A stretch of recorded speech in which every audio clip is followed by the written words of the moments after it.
Hello everyone, welcome to the stream. Turn down the music a bit. Oh, interesting. It doesn't turn it down for me, it turns it down for you. One sec. I'm doing a bit of a new setup with this OBS and everything. It's always different every time. It's always a bit of a nightmare, but yeah, so what's new? New camera. I'll show you this camera. I've got a new webcam, which looks pretty decent most of the time. Set up my, I was gonna say I set up my, I set up something so that I can zoom in, and of course it's not working.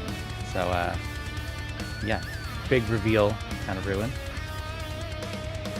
If you guys saw any of the previous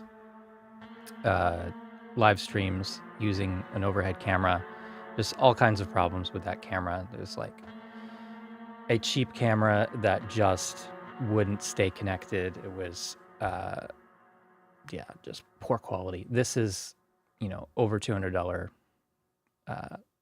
Elgato face cam, and I have a ring light to keep it nice and well lit.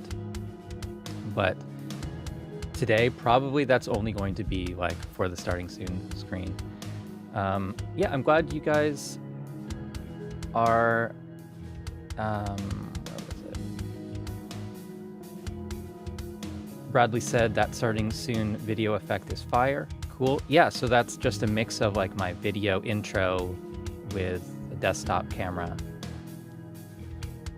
And yeah, I wish I could move. I don't know if I can move the chat to the other side. It'd be easier for me. Move the good audio goes in. Oh, I hate OBS. Come on.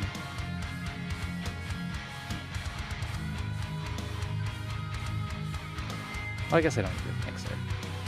So, yeah, the last time I streamed was like December.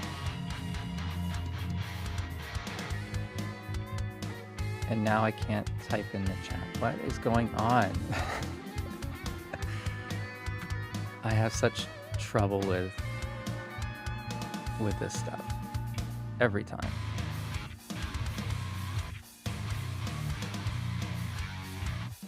Unlock. Why can I move stuff when it's locked, and then when I want to move it back, I can't? Okay, well, I can see the chat. I won't be able to type in the chat anymore because just the window resized and I can't move it.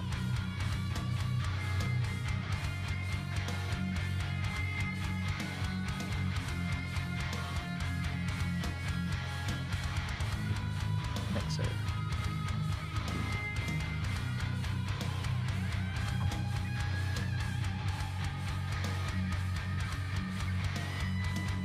Imagine if there's a version of OBS that like actually work.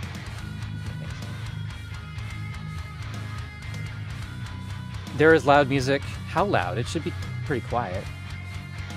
Minus 25. Turn it down more. And it's ducked when I'm talking, right?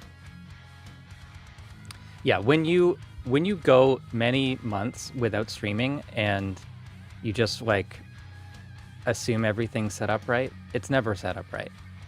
But that's why we always spend the first 20 minutes or so just waiting for everyone to come in and everything, and yeah. All right, so I'm going to scroll through the chat a bit and see if I missed anything.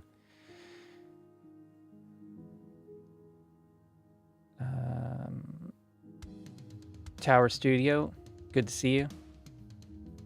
John Jewell, good to see you. Pat Brady, Mac Studio Opinions. So far, so good. It's been very powerful. I've had some trouble with a couple pieces of software. I've had one instance where Reaper was kind of weird, but I think it was a script. It was things like if I went to close a project, the pop-up window wouldn't appear until I press enter, and at that point it brings up the save dialog. So there's no way to quit without saving. So it was kind of weird. But I'm pretty sure that was a script that had gone buggy. The the software for my mouse, which is this Corsair 12-button thumb thing, the Scimitar RGB or Scimitar Pro or something like that. Great mouse, horrible software on Mac. It's just constantly crashing. It went about 24 hours without crashing. That's like the longest length of time. But now that I have it set up, it's like I don't want to go without it because those thumb buttons are just so useful. What else? Oh, I had one time when I had to like force turn it off in the first, that was yesterday or the day before I had to. I don't remember the situation or why I needed to do that. But yeah, it's been very solid, very fast, of course. I got the M1 Max chip in it, 32 gigs of RAM, and the 512 gig hard drive. I also added an external hard drive, external SSD over Thunderbolt connection, and that's so fast as well. Not quite as fast as the internal drive, but still very, very fast. And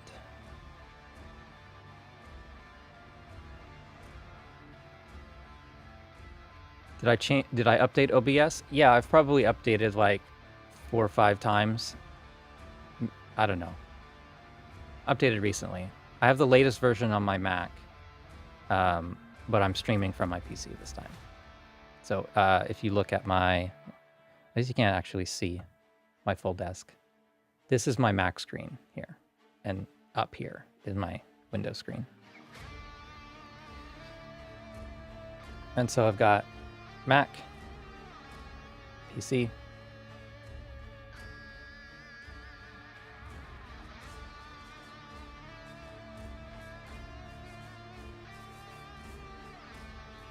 okay,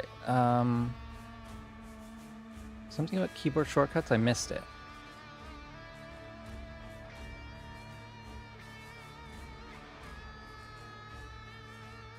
Scrolling on Windows is so terrible, it just jumps. It's not smooth.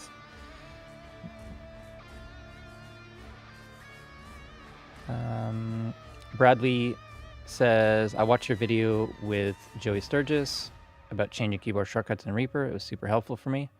Cool. Yeah, I'm glad because yeah, it was a response to a really weird video Joey Sturgis did, just hating on Reaper. I'm like, well, and I was even like working for them in a way at the time. So like he had lots of people he could ask. And so we did that session and hopefully it helped. I don't know if he's really using Reaper that much these days. I know that Alejandro from Reaper Tips does most of their screen capture and writes the scripts and stuff. And Joey just does voiceover most of the time. But if he's still mixing and mastering, then I wonder if he is using Reaper. Dark mode for Windows. Yeah. That's a weird thing. Here, I'm gonna turn off preview. Lock my UI. So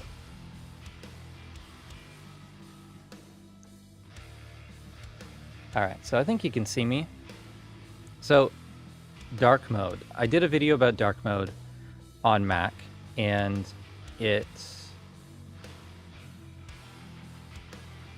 well, I spent probably 15 minutes recording a video about that and then cut it into a 48-second short. Yeah, there's a lot to talk about, but I just cut it into like the most essential parts. So this is this is Windows 11, but I'll show you what Reaper looks like when you're using Windows 11 and a dark theme. It will look at like ReQ, as an example, and maybe let's put in not a MIDI item. We'll go to source properties, item properties. So it looks like this. It's it looks like it always has on Windows, basically, except for it has rounded corners. That's the, that's what you get when you upgrade to Windows 11. You get rounded corners. Let's also open up the Media Explorer. And so to make a dark theme that works with Reaper, sort of, you have to use the contrast themes. And so I made, okay, well, we'll start where I started. I started with this one called Gray Eve theme. I downloaded it somewhere. Hopefully this doesn't destroy the stream or anything to do this, but all right, so it looks like this. And this is kind of cool. It gives you that darker UI, but it's weird. You can't, it's supposed to be a higher contrast theme. It's supposed to give you better definition of light and dark, or give you more definition of dark things on dark backgrounds, and it seems to do the opposite. So the drop shadow is reversed, and that is really weird. So I tweaked it, and I ended up with this theme, which is darker, green highlights, all that stuff. But still, I can't really solve that drop shadow issue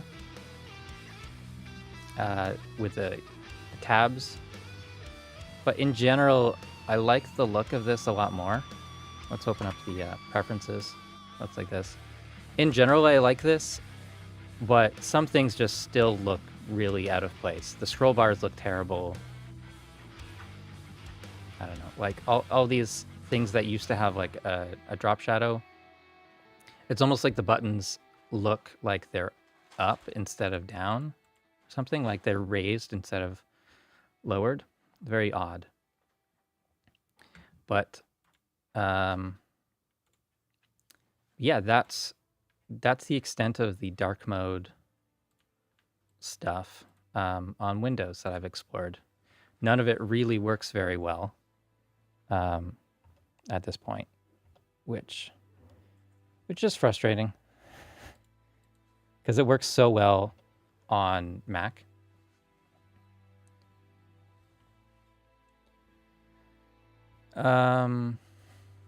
So hopefully that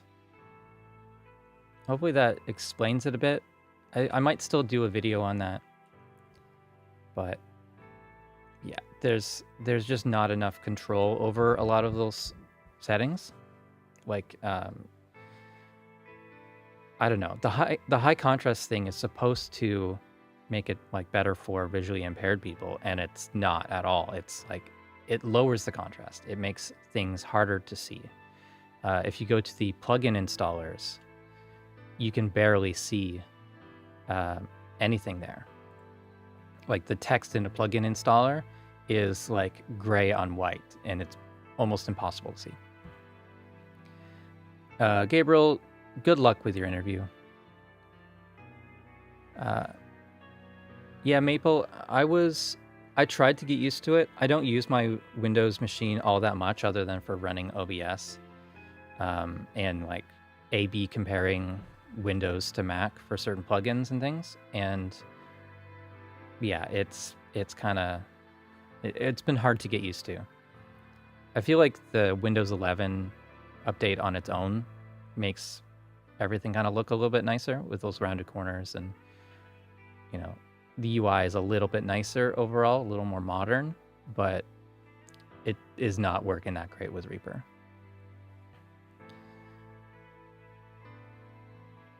Yeah, so yeah, Kenny, maybe I will do a full video, but it's just like at the end of the day, I don't really recommend it, so I don't know if I should make the video. It's a big compromise. So you can make Reaper look a little bit nicer, or in some areas you can make Reaper look nicer, at least have a dark background. You can have some, nicer looking highlights, but then a lot of things still look broken, and it affects the way every other app looks as well. So like Zoom looks terrible. My Wavelink software, that depends on the theme. All right, let's switch back to this camera.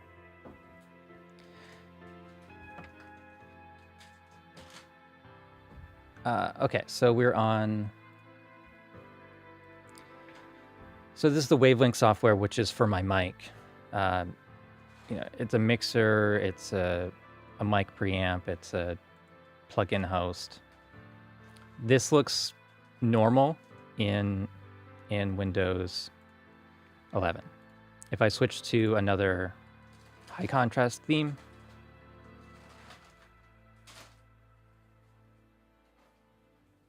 then, well, actually that one looked right, but I've had it where it's like white. Maybe it auto updated, but I've had it look really weird. Well, today it works, but usually it doesn't. All right, let's switch back. Come on, Stream Deck. Why are you like this?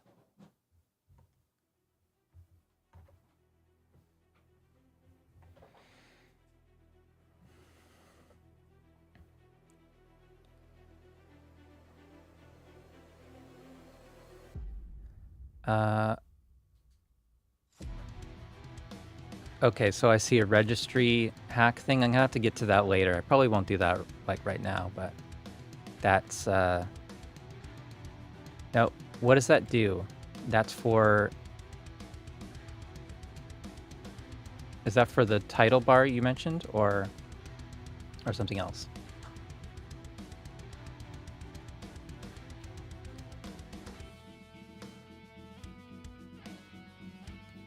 Samuel says, how do you listen to my music? I don't have any music released, really.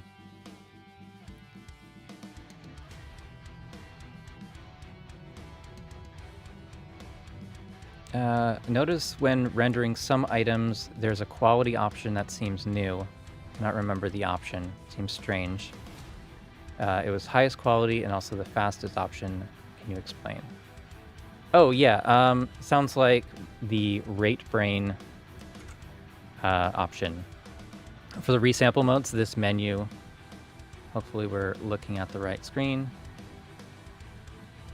Yeah, we are. Okay. Rate brain is made by Voxengo. So it was a standalone app, but they've collaborated and put that algorithm into Reaper for real-time resampling and also for rendering. So this stuff gets used when you're changing sample rates, which also affects things like pitch shifting and time stretching and playing back samples that were, or files that were different setting than your project.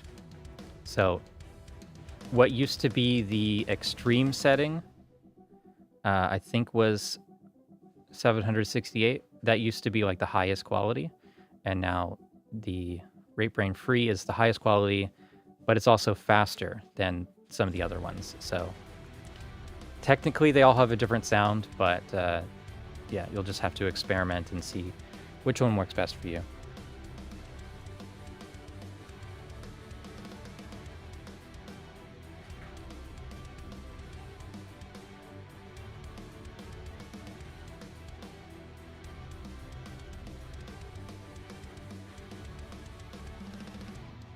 Okay, title bar color. Yeah, if you know of a way to fix the like the drop shadow flipping when you go to the high contrast theme, I think that would be like the end of the issues with it. There's really no options for customizing all that much. There's a couple like highlight options, but even some of the things don't seem to respond.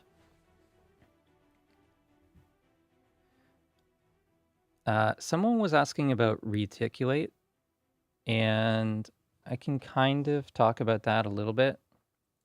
So So if you don't know, Reaticulate is an articulation manager for Reaper, and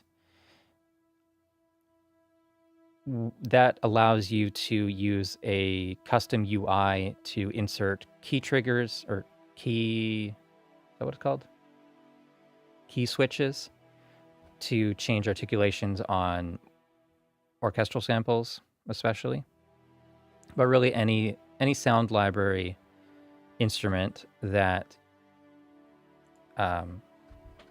they use the key switches to get more sounds or more performance options from a single instrument is useful. So we've got, for example, the BBC,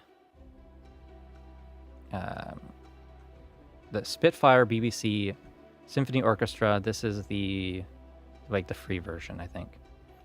And there are 4 articulations you can choose from, and you would normally use key switches to enable these. I don't know the actual keys, but it's usually at the lowest octave. And depending on your keyboard size, it's awkward to move your hand over and hit those keys. So the other way of doing it is converting key switches to program changes. And Reaticulate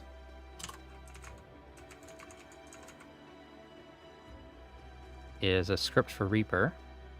Where is it? Where is it?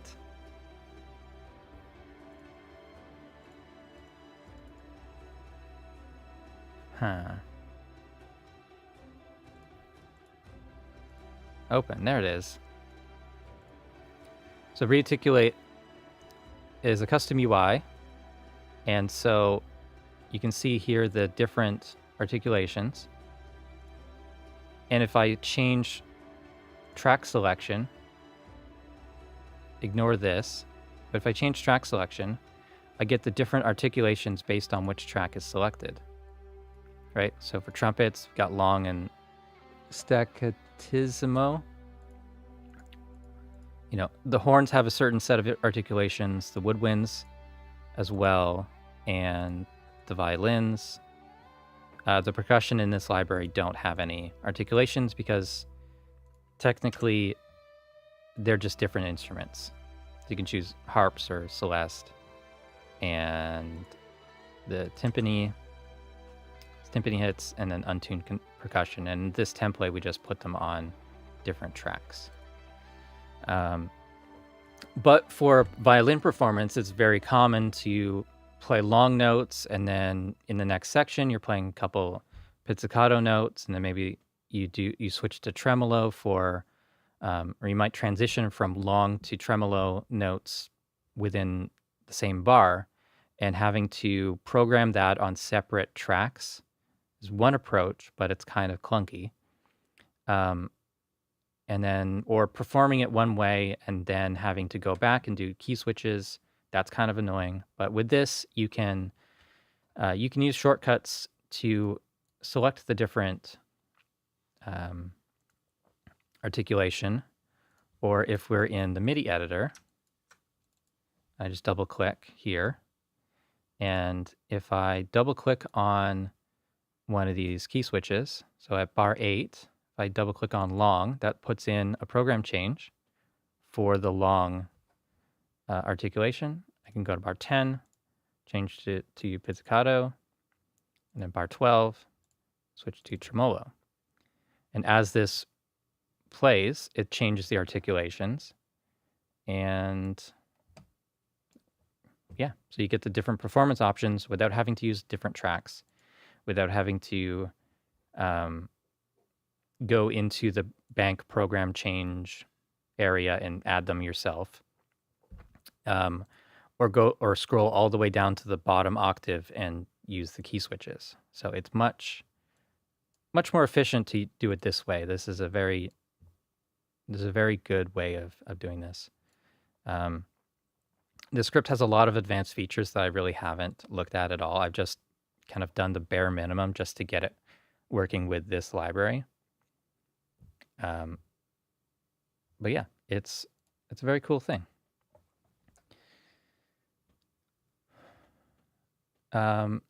The difficult part is getting the articulation libraries set up properly, and the main thing you need to do is go to the Reaticulate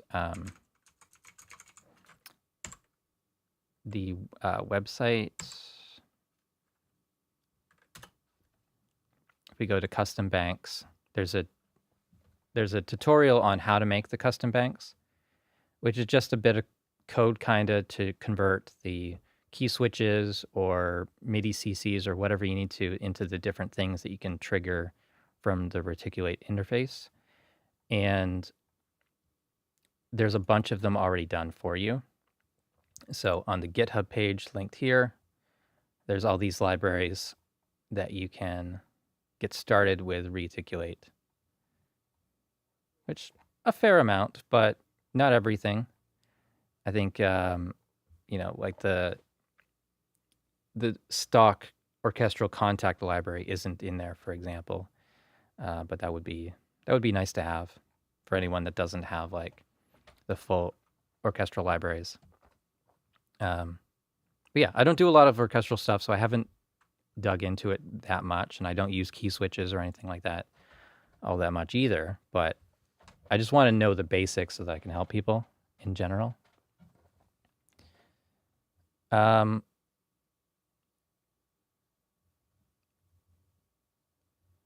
Okay, so Maple says, I learned about Reaticulate from a video game composer who is a Berkeley graduate.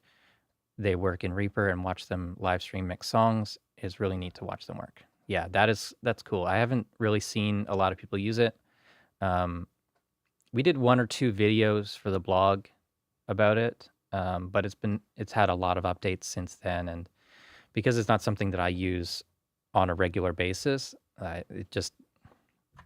I need to like start fresh and relearn it every couple months. I'm on a small screen, but it looks like you show the effects chain in each track control on the left. How do you set that up? Yeah, that's easy. So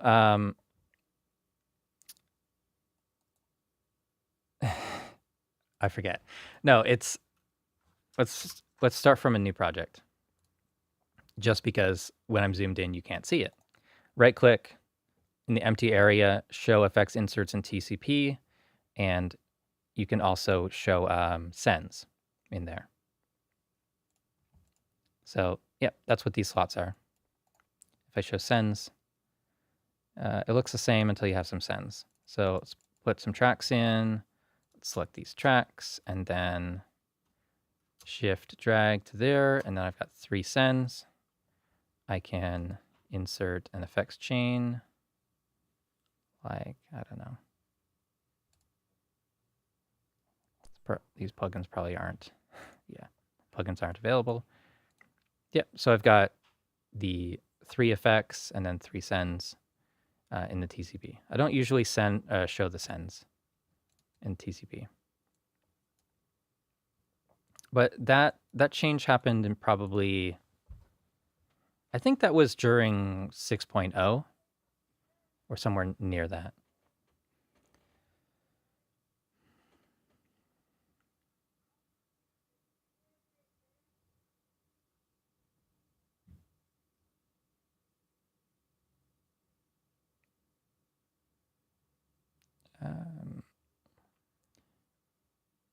Jem, I've just been missing your questions.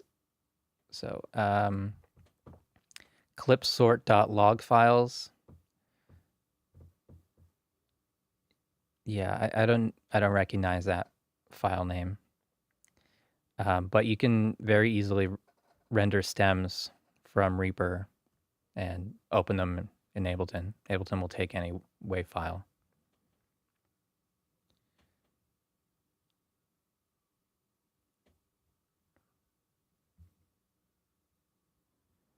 How did you make Reaper dark in every area? Is it possible on Windows? You're going to have to go back to the beginning of the stream because that was the first thing I answered, actually. You just missed it.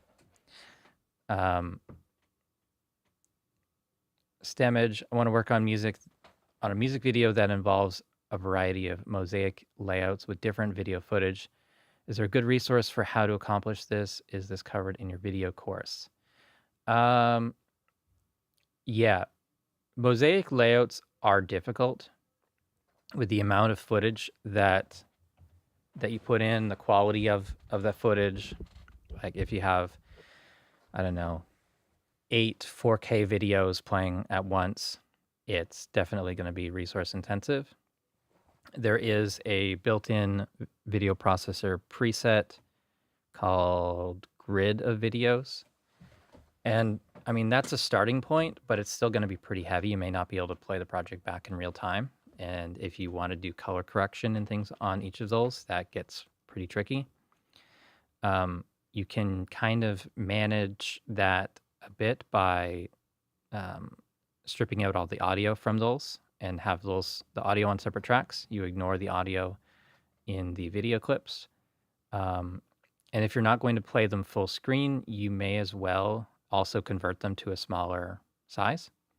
So, if they're only going to be 300 pixels wide, you can export them or that section of the video as a 300 pixel wide video, and that should play pretty cleanly or easily. And what else? Otherwise, if you're not using that Grid of Videos preset, what you're doing is resizing multiple videos and maybe putting in an overlay. Well, there's multiple ways of doing it. You can make a grid image that goes on top of all the other videos, and that would allow you to have a grid, but it's actually like a one full video underneath, and then switch to that grid being multiple videos, different angles, and things like that. And that would give you more control over the actual layout, and then you're resizing each video. So you can bulk edit all the videos to be certain sizes in different sections. But yeah, it's a big project for sure. There's no quick and easy way to do it. Why do you think Reaper is a less popular DAW? I think it's probably just marketing budget and stuff like that. The other DAWs spend so much money. They go to trade shows. They're advertised everywhere. But Reaper is 4 people on the team versus 200. They don't outsource code work and all this stuff. They're not on the stock market. But the success of Reaper is just on how good the app is and basically word of mouth. People that like Reaper telling other people. Any ideas how to force Reaper to create .rpp lowercase instead of .rpp uppercase? No, I don't think I've ever noticed that. I don't think I've ever looked at the file name. No, it doesn't bother me. Maybe there's a way to do that, but I don't think it matters.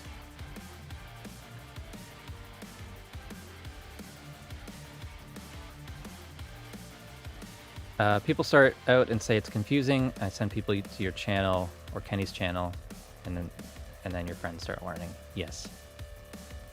Do you think Reaper needs Dolby Atmos support? No. I think there's so few people that can listen in a true Atmos environment that it doesn't make sense to produce with Atmos. Right now, there are people using Dolby Atmos in Reaper with the third-party, the Dolby Atmos. I can't believe I just merged those two words together. They use those tools, and yeah, they're already doing that for music mastering. I did a podcast with a couple people on the Mastering Show podcast. Well, I did the editing of that podcast. I listened in, I produced, but I was outside of the conversation. And yeah, that is something that people are doing on the major label level. but there's so few ways to listen to Atmos properly. It's like, I don't know. I haven't done it yet.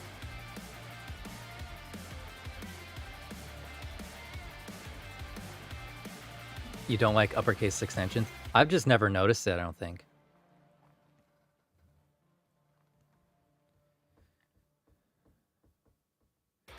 Oh yeah, just FYI, I'm totally independent from Reaper. I don't work for them. So if I get paid, it's all because of ad income on YouTube or Patreon or YouTube memberships or donations or people buying my courses or, you know, all these different revenue sources. But the Reaper, I'm not on the Reaper team.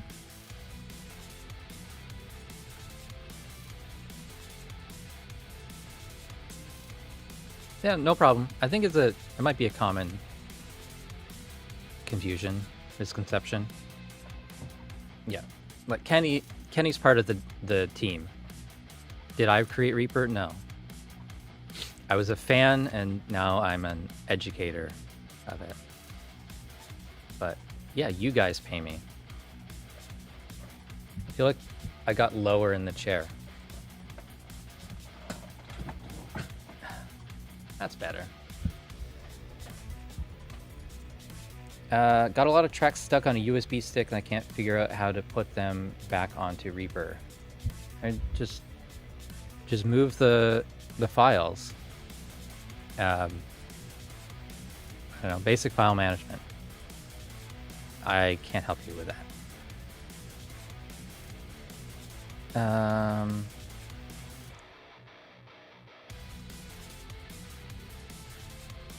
And I'm really sorry if I'm missing a lot of the questions.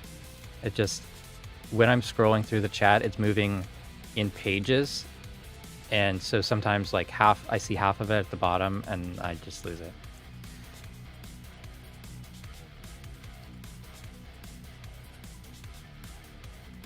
What do you guys want to see?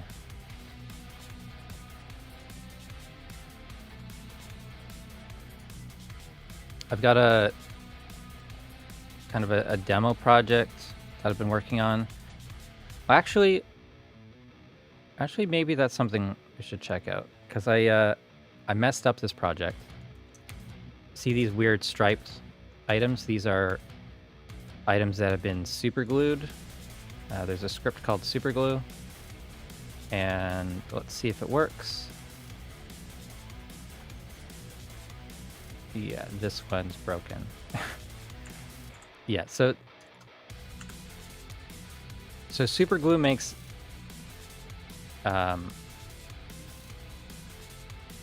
kind of like containers for items, so you can easily move things around in chunks and then unglue them later. But unfortunately, this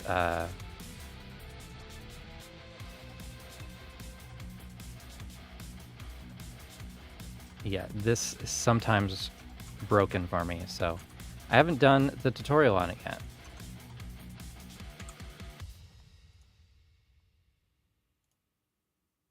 Yeah, it keeps leaving gaps and stuff. So I keep using it for this project, writing all the drum part, and then I glue it to make the tutorial video for Superglue. And then it breaks on me, and then I can't play back the project. So it's a bit frustrating, but they'll get the bugs fixed soon enough, I'm sure. But yeah. So here, where I'm bringing up the menus, that's on my thumb buttons. So there's another thing that's probably broken. If I color this, it's probably gonna, yeah, it broke.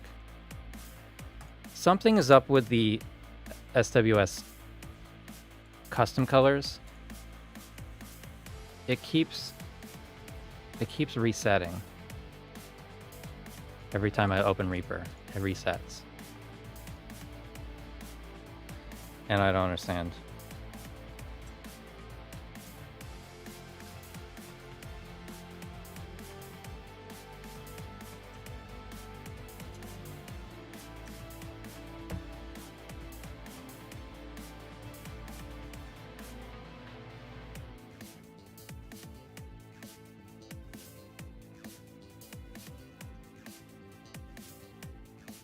John Jewell, I don't know anything about the East-West libraries. I've never used it. I think the word builder? That's for the choirs. I'm the wrong person to ask for that. Sorry.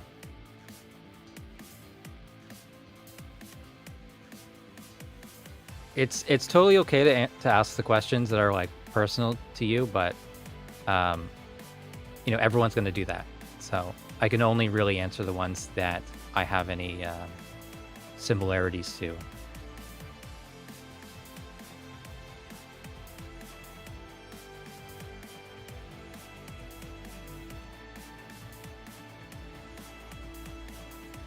Maple Fox, can you send me that? Maybe a Discord link, or send me a DM on Discord or Twitter, because I'm probably gonna lose that. But I'm interested in that the compilation album mixing or mastering stream.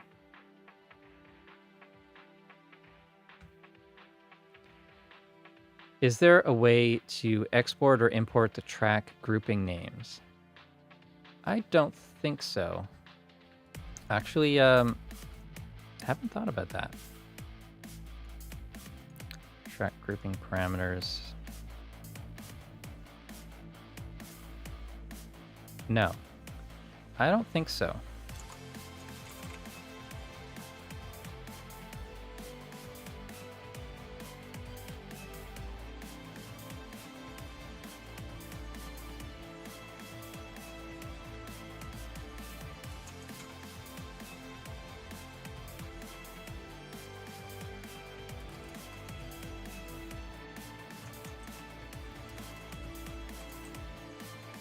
No, I don't think there's any like presets for group. No. Yeah. So really all you can do is save that as part of the track template. It's about all I can think of for that.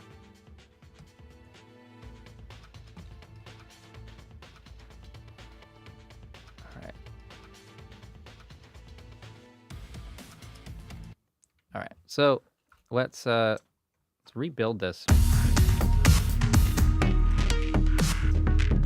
right, so I can take this.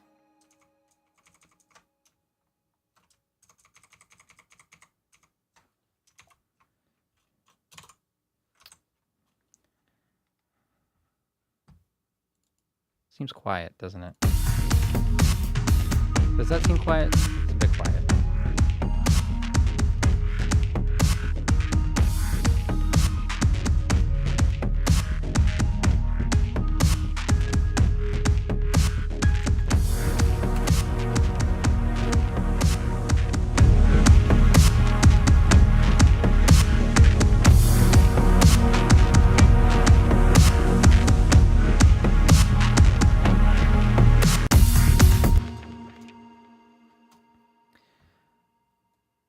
So, okay, of course you can use razor edits to duplicate sections.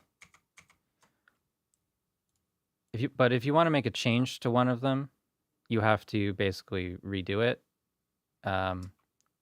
So I'll undo that.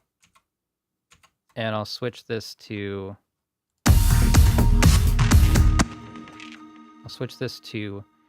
a Superglue item. So I'm going to use the glue or unglue action. So that's created a Superglue item. I just need to extend that length so it's the proper length. Now I can take this and duplicate this. And if I want to make a change to this, bring up that toolbar again. I can unglue, which makes it back to the original items, or it's supposed to anyways. Or I can edit it. And so I've got this. Oh, and by the way, all these items are linked. If they're the same color and they have the same name, then they're going to be pooled together. So I can do, let's take this and we'll just do this sort of thing. I'll select all these again and then glue again. We'll say, do you want to adjust pool siblings? Left edge, yes. And so now all of these items have that hi-hat roll.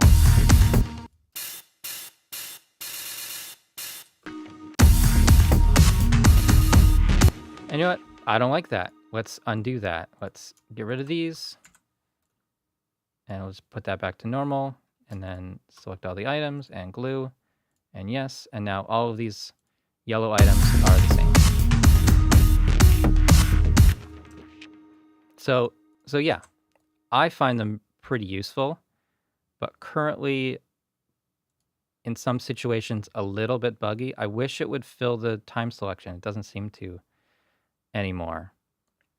But yeah. So that's the basics of Superglue. And I find them very useful. And sometimes that's really weird. Look at this. I've selected these items with the razor edit and I duplicate and it goes over here. That is so weird.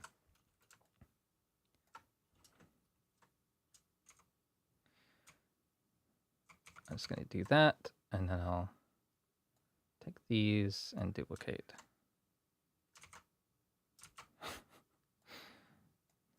This is my own fault. I've got bizarre duplicate. Let's get rid of this. Don't use my action. There's a smart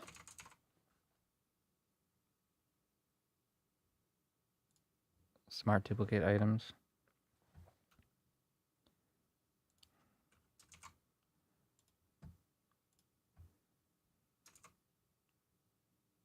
Did that work? That didn't seem to work. Man, I don't know why I always have so much trouble with duplicate. It just never does what I expect it to do. Either it like duplicates with a gap, or it does the track when I want it to do the item. It does item when I want to do the track. It won't duplicate if I have a razor edit. It will duplicate outside of the time selection. It's just trying to figure out a single action that does all of that would be nice. But I can't seem to find that. God. I'm very clumsy with my keyboard apparently today. There's all my tracks.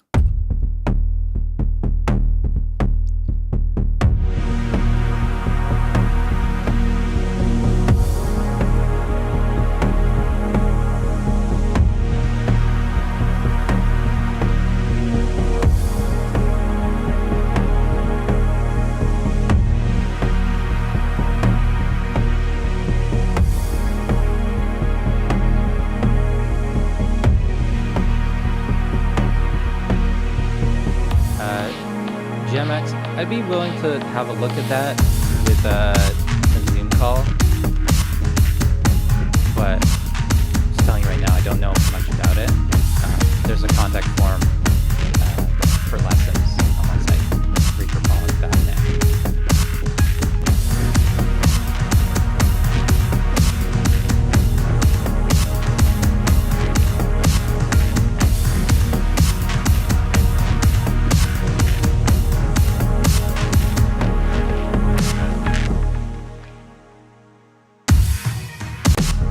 Okay, so this ended too early.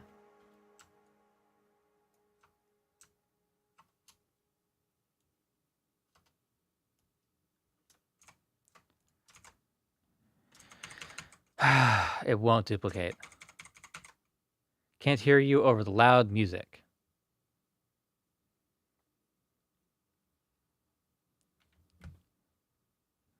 I don't really want to duck it because I need that separate. I'll try not to talk when it's playing.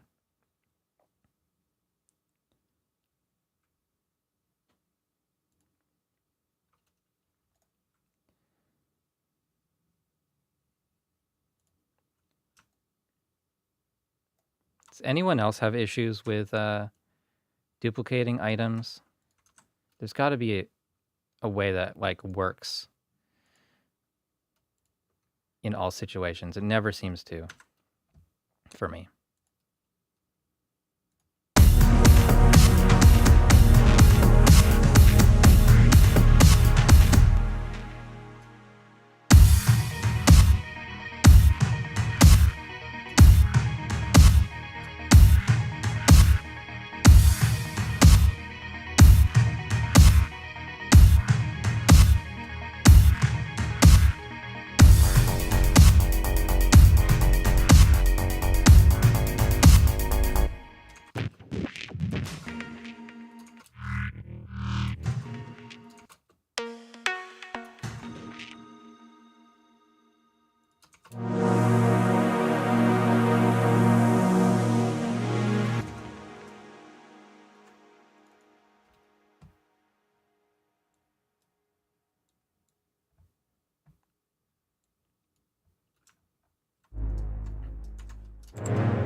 All right, look at this thing.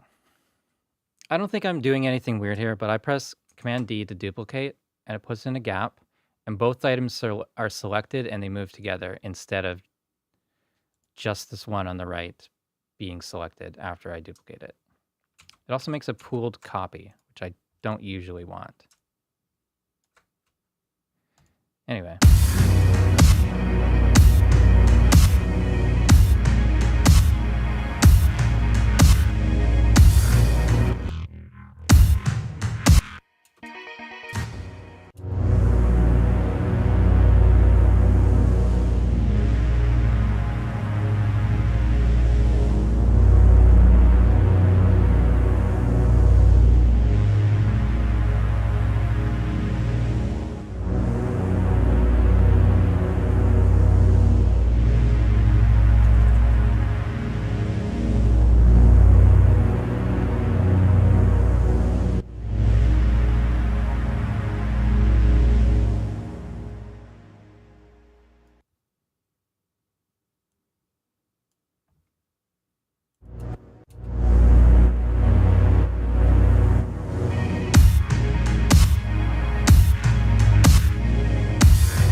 Turn down the limiter, fine.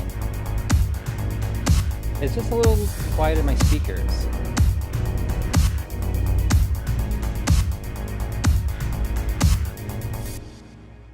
Naturally, because I have my speakers turned down.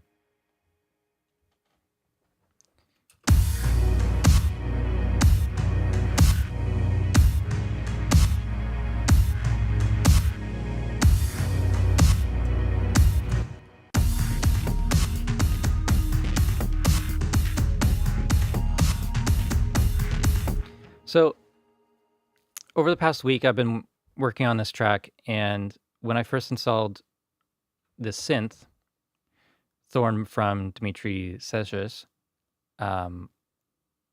this didn't have a M1 compatible version. So it was running bridged in Reaper Universal. And, you know, I arranged most of the song, but depending on where I played back from, some notes would either get stuck or they'd be silent, some sort of bug. And when I switched to the Rosetta version of Reaper, like hit the toggle for running with Rosetta, which would make all the plugins Intel versions, then that issue didn't happen. Dmitry sent me a link to new installer, so it's M1 compatible, and yeah, it loads like a minute faster. The project loads basically instantly now, and no stuck note bugs, and CPU is lower, so it can run even more plugins. So it absolutely makes a difference. With what synths am I using for the pad? It's all Thorn. So I've got I don't know, eight or nine instances of Thorn here. And performance meter.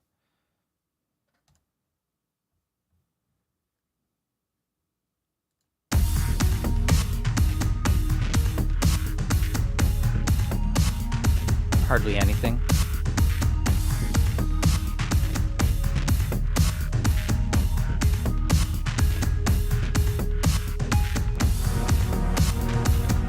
Reaper skins. A 9 gigabyte project. What makes it 9 gigabytes? The audio files, or the amount of samples loaded into RAM, or what? Yeah, Thorn is a great synth that I don't explore all that much. You hear it in my my intro music, but that was probably a couple presets. But yeah, I love the this glitch sequencer and the arpeggiator in this. Great built-in effects. Can't go wrong with Thorn. It's great. Themes, Reaper themes. All right, so let's talk about Reaper themes. So mostly I use, well, I used to use Reaper 5 Nitpicky Edition. I don't remember having a light background. Yeah, this isn't my modded version, but I used to have a darker background. But I would use this theme, and I kind of like it. It's pretty cool. A slight variation on the Reaper 5 theme, made by Locasana. And some of these other themes I just have because they come with Repack. But my custom theme looks like this. So dark background, magenta grid lines, and yeah, I don't know. There's some various things like the highlights are different on selected tracks. Maybe kind of hard to tell, but there's a little green stripe there. And if I switch back to the Reaper default, there's no, it's not quite as obvious. And I don't know, various things. I don't think about the themes that much. I don't want to stray too far from the default theme for doing the videos.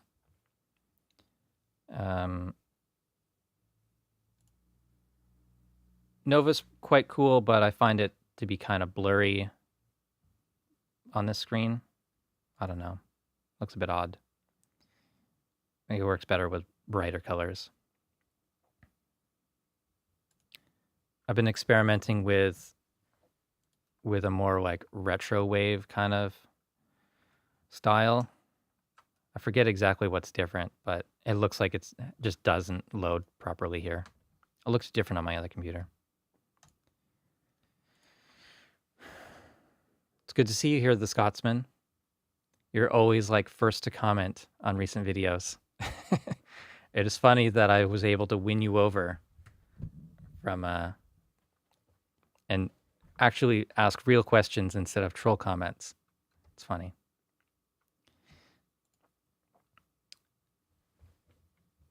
Toucan videos. I haven't looked into the Toucan plugins or anything like that because I just feel like I always have too many plugins. How did you fix the bugs in slow loading? The developer had an M1 compatible build that just wasn't in the Plugin Alliance installer yet. So he sent it to me by email and yeah, made a huge difference.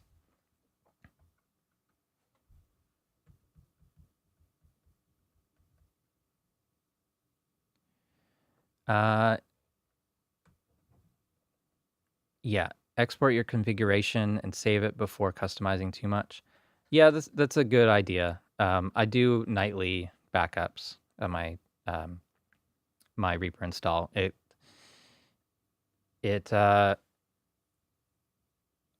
use an automator script to, let me just show you that. May as well show you that. It's a multi-step process, but I'll show you because I think it's pretty interesting. Where is it? Backup.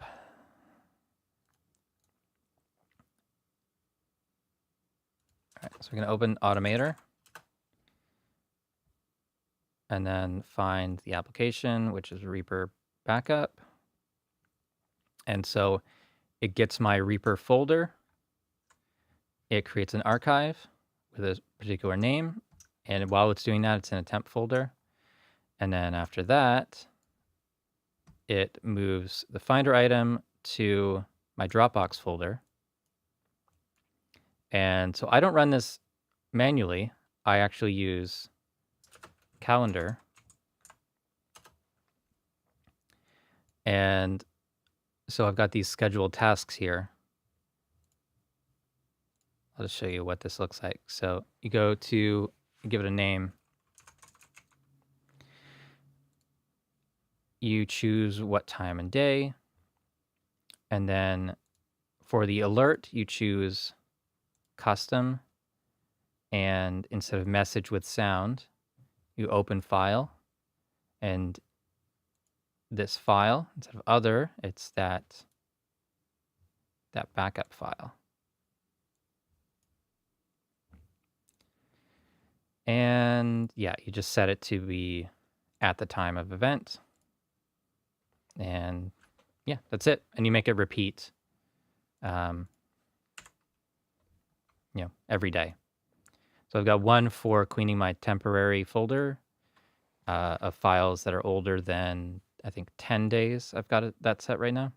And then the backup of my Reaper config, my entire Reaper folder, including the extensions and scripts and the app itself. That all goes into my Dropbox under public, Reaper configs, Reaper Mac, and there's the studio. I even have old versions of my previous computers there. Yeah, so yeah, the best backup system is something that you don't need to do yourself. You set that up once, and then it updates every day at 7 a.m. And on the Dropbox website, I'll be able to go back in time, I think 30 days or something like that, if I've really messed something up that I can't fix myself. But that's also really good if you are traveling, because you can just, go to someone else's computer.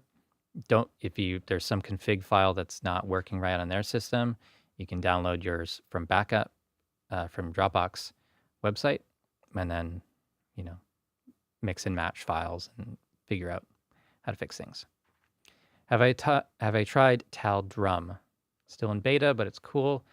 No, I don't think so.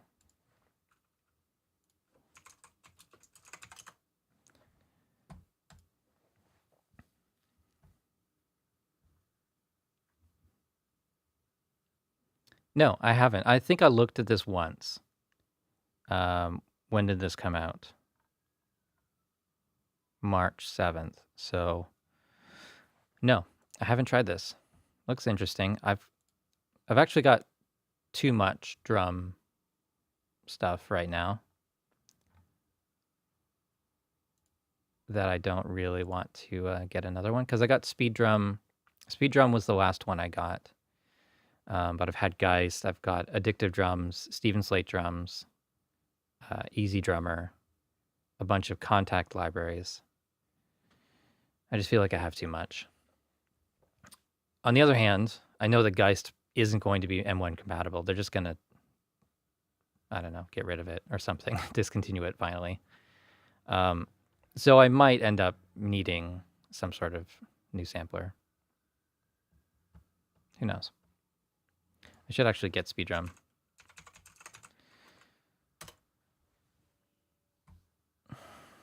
It's not Speed Run, it's Speed Drum. Hey, my own video.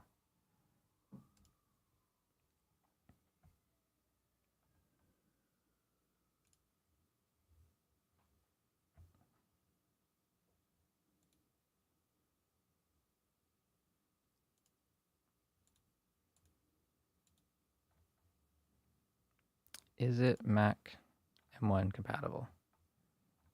Actually, I haven't checked.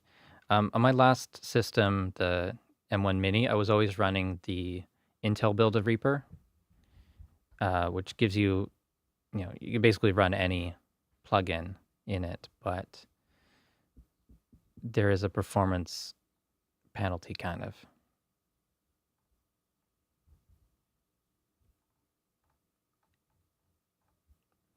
I don't know. We'll see. Okay.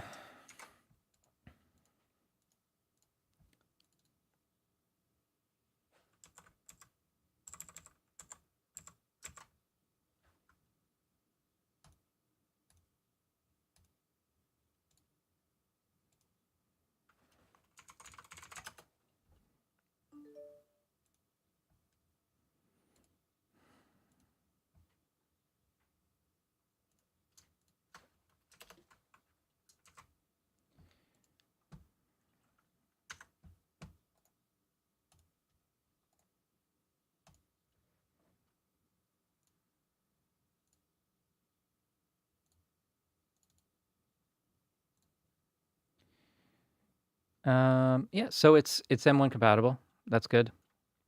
And I'll just need to get my... I'll just put it in demo for now. Yeah. Seems to work. That's good. But honestly, most of the time I'm programming drums with, by just putting items in the timeline. Have I tried AudioGridder? I haven't. I've looked at it once or twice. It seems interesting. I haven't needed it. If I recall correctly, it's for offloading plugin processing to another computer. Isn't that right? I can look it up.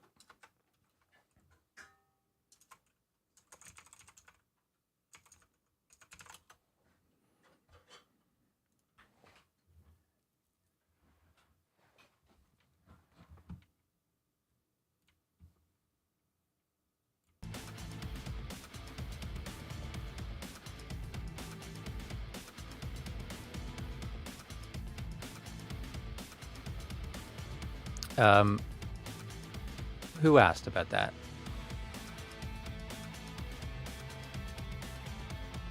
Capitan Landmar? What do you use it for? Or are you also just wondering if it's good?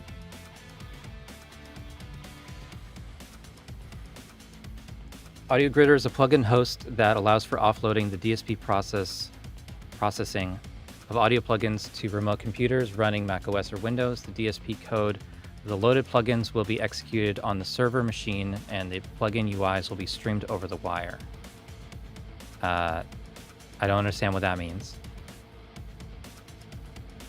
AudioGridder server supports the VST2, VST3 audio unit plugin formats.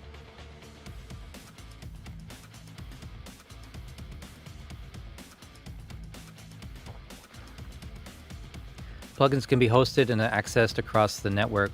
Simply connect your DAW using the AudioGridder plugin. This allows you to add remote insert chains or instruments to your DAW signal paths. Get an experience close to hosting plugins directly in your DAW. The AudioGridder plugin is supported in the formats VST2, VST3, AAX, and audio unit.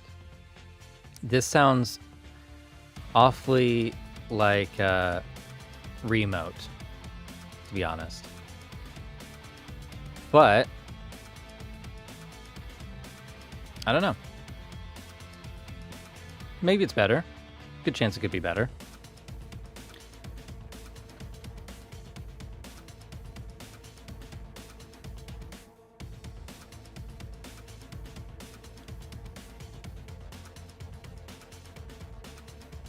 Yeah, Thorn is really nice. It's very modern sounding to me anyways. Great effects built in and stuff.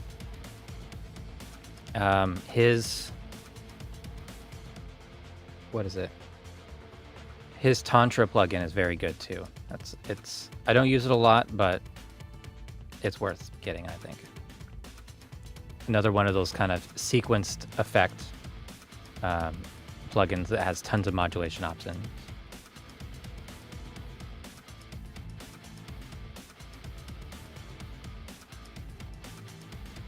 I docked the MIDI editor and saved its position as a screen set and project template. But it doesn't load docked with older projects. It's frustrating. Is there a way to fix it? Yeah, screen set should work with that. I'm not sure why that's not happening.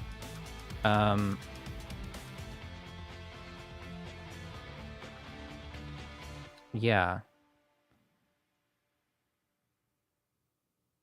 I think you might just need to dock the plugins or the MIDI editor once, and that should follow your screen sets. Not 100% sure.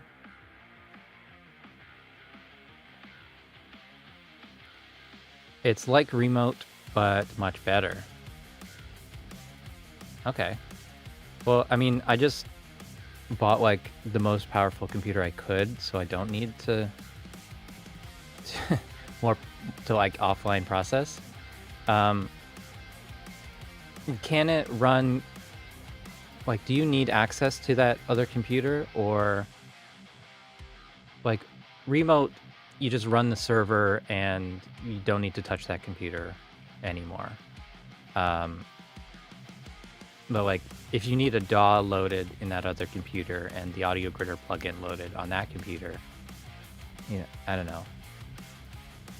I guess on the server side, it's just like a VST host. I mean, is it free? Can I use the server on Windows and access it from my Mac? That's probably not going to work.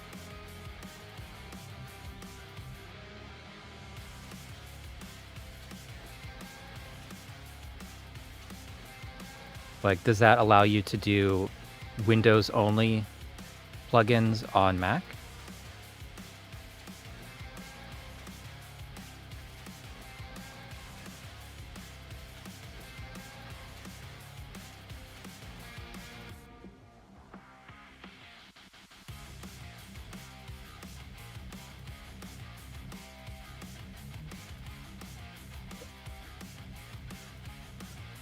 No need to install another DAW, and it's free. Okay, all right. Is it just because it's in beta that it's free? I mean, I'll try it right now.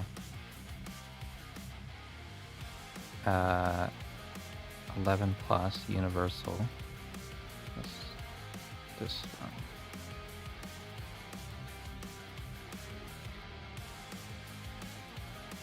And plug it.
Don't you just love when Windows thing doesn't let you type into it?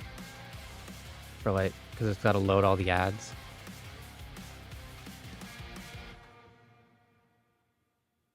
All right, so AudioGridder's running there. Scanning plugins. And then back, oh come on. Back to my Mac. Come back to my Mac.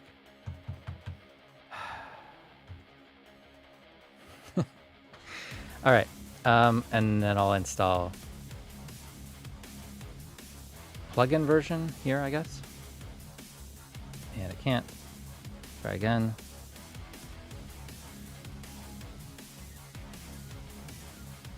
Right click open. Again.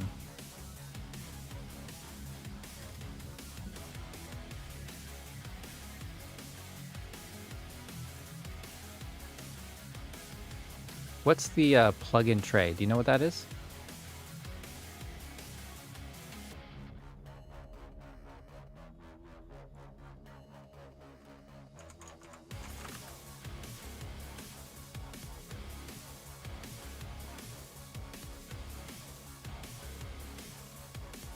All right, so let's do a plugin scan.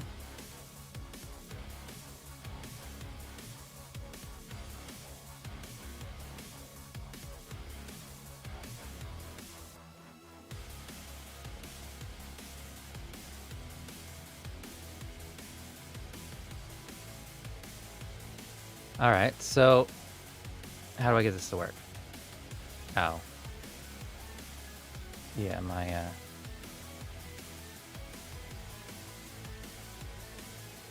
all my iLock plugins have to be canceled on my PC.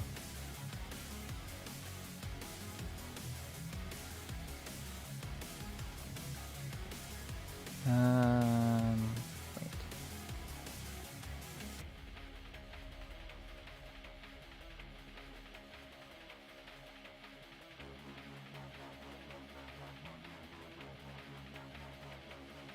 Does it use the CPU of the second computer at all? Yeah, it should use the CPU of the external computer instead of the internal. Have I seen any eGPU GPU plugins yet? There's a couple. I've never had a good GPU to actually take advantage of that, so processor's always been better than my GPU.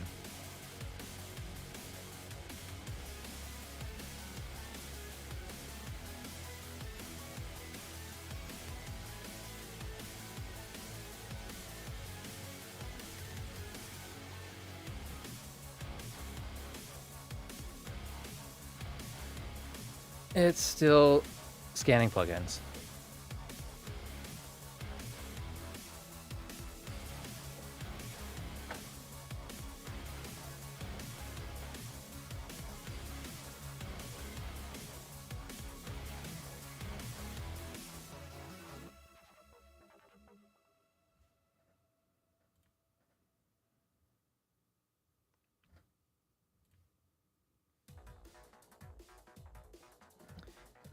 Yeah, reverb is about the only thing that I think runs on GPU.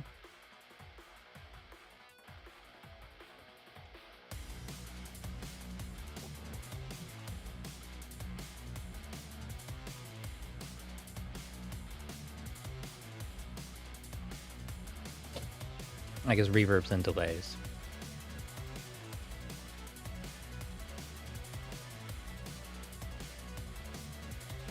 It's probably very expensive to design plugins for GPUs because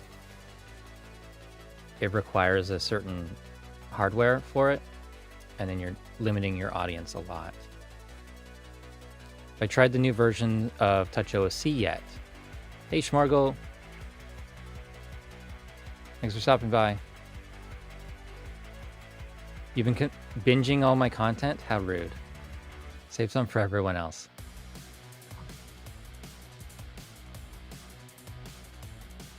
So we are just about to check out AudioGridder if it ever gets through all these plugins that I don't have my iLock plugged in for. And AudioGridder is a way to offline processing to a no, not offline. Relay processing to another computer. And yeah. I don't know if I need that, but I think it could be cool. Like if you can only afford a couple cheap computers instead of one like monster studio computer, you might be able to like offline or relay a lot of your plugin processing to a second computer and have your main system for maybe it's just the instruments or it's just EQ and compression and basic things, but like your reverbs and delays, maybe your sample libraries are on that external computer, And if this works seamlessly, then it could be very cool. Yeah, I know. I could just unplug the iLock from my Mac and plug it into the PC. And this would be done in a second. But I'd have to unplug it again to connect it on my... Yeah, I don't know. It'll just take a minute. iLock works basically instantly if you actually have it plugged in. It's only slow because I don't have it plugged in.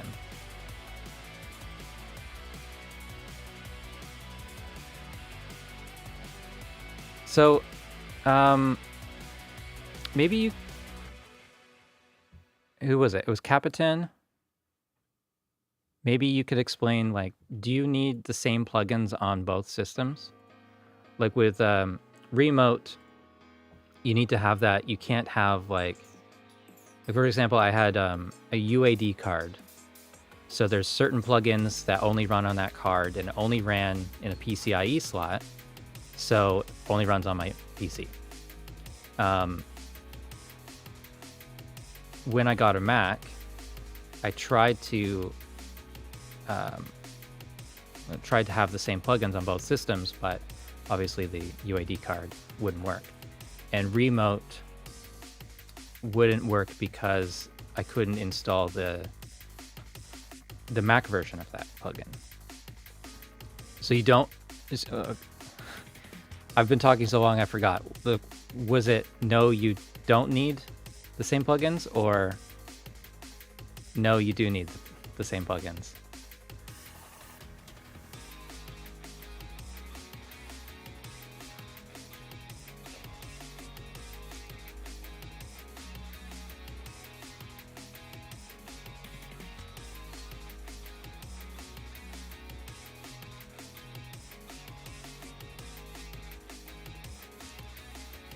I think the plugin crashed.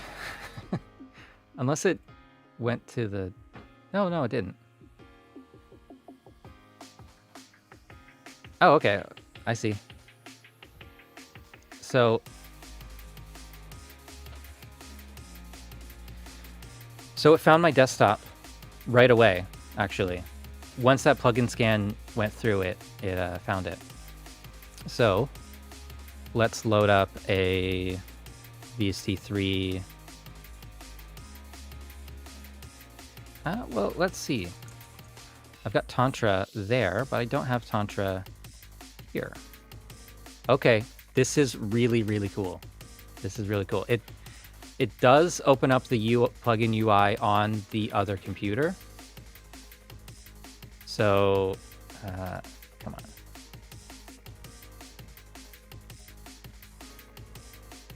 You won't be able to see it really, but Tantra is open on the PC, and oh, what the fuck?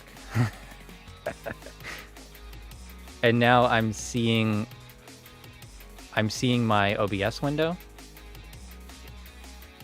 That is weird. How did that happen?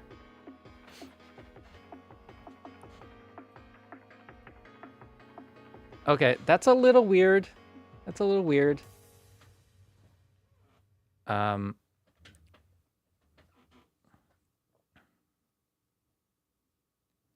should be a speedrun category for quitting out of plugin authentication windows.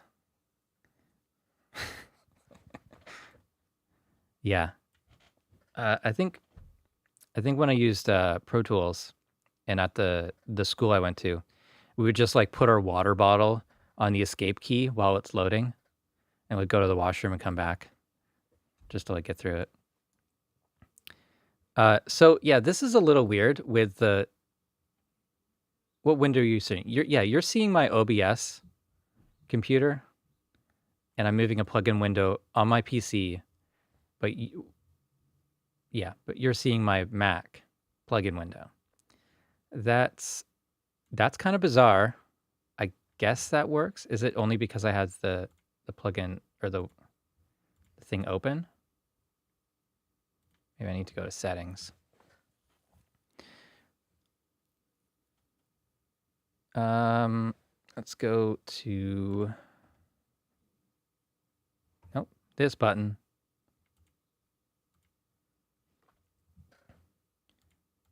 Let's hide OBS. We'll quit Reaper.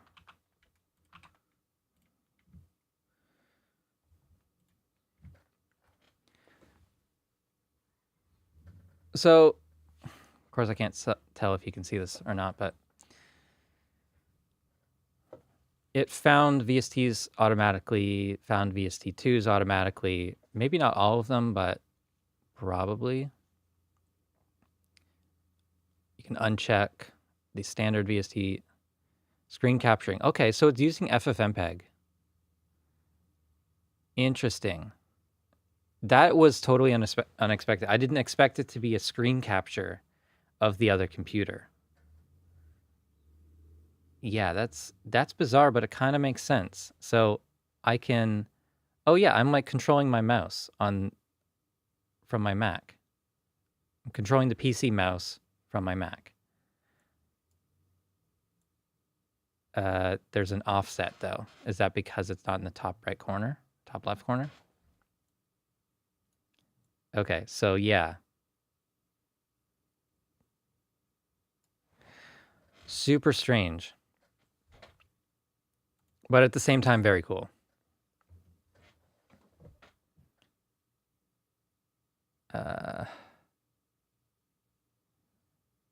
Yeah. Okay, yeah, this is strange, and it's probably only confusing me because I'm streaming at the same time. But you wouldn't expect a screen capture of the desktop to come up, right? Let's add in another plugin.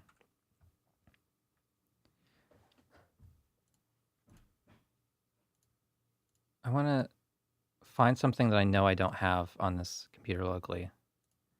Bump Deluxe. Cool. So yeah, okay. So I'm moving my Mac mouse now, and now I'm moving my Windows mouse. It is just, it's an interesting way. It feels totally broken from a user perspective. I think, maybe it's just me, but it is super interesting. And I guess it's a good way around a lot of this weird stuff. But yeah, let's see if I can find a Windows only plugin. I don't know if I have any.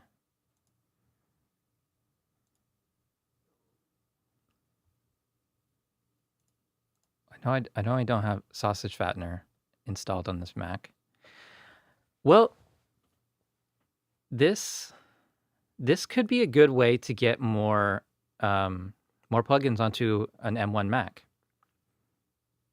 If it doesn't crash, if you have an extra computer, that sort of thing.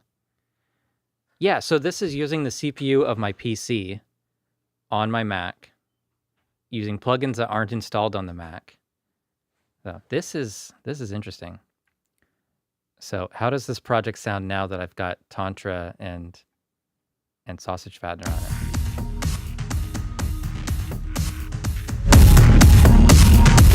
Perfect.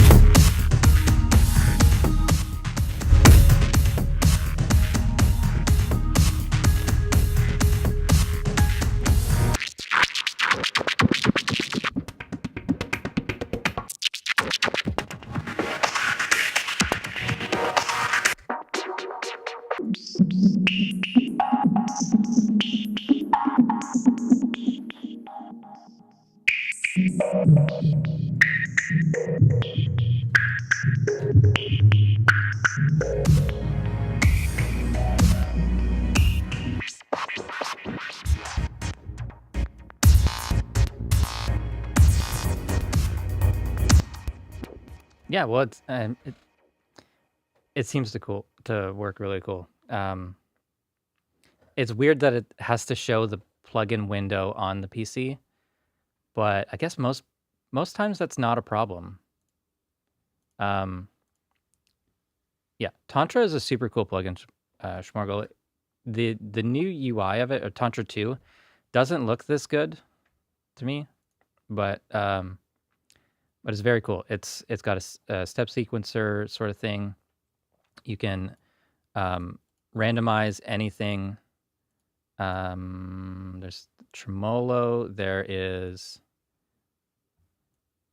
I'm trying to remember. Oh yeah, there's actually eight sequencers, and then you can drag these dots to different parameters that you want to automate. And then what is it? A right click chooses the amount of that effect. Let's go to a default preset.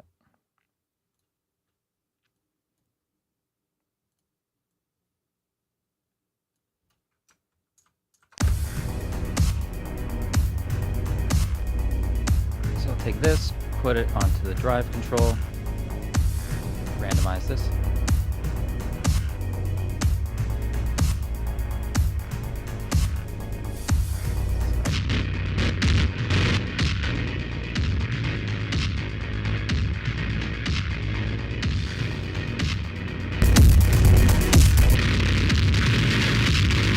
Did I drag this the right thing? Let's take I don't know, the mix for the.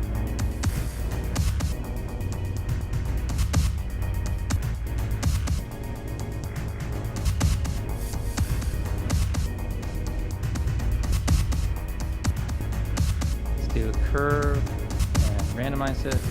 Take this, drop this onto filter.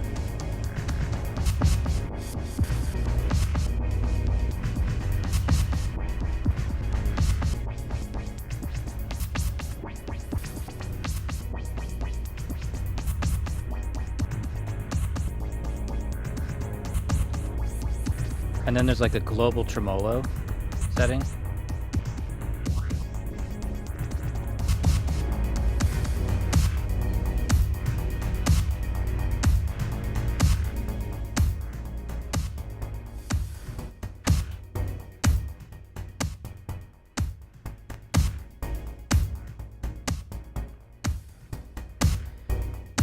And yeah, I mean, this is awesome stuff. You can panning. This feels a little bit sluggish over the network, but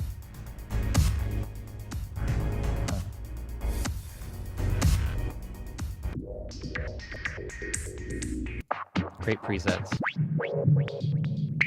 There's another UI option. I forget where it is. Oh, I've got this on compact.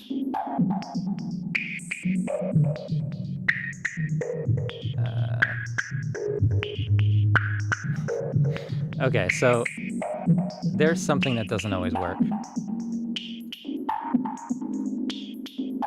There it is. If you change the plugin UI size, sometimes you need to switch to another plugin and back.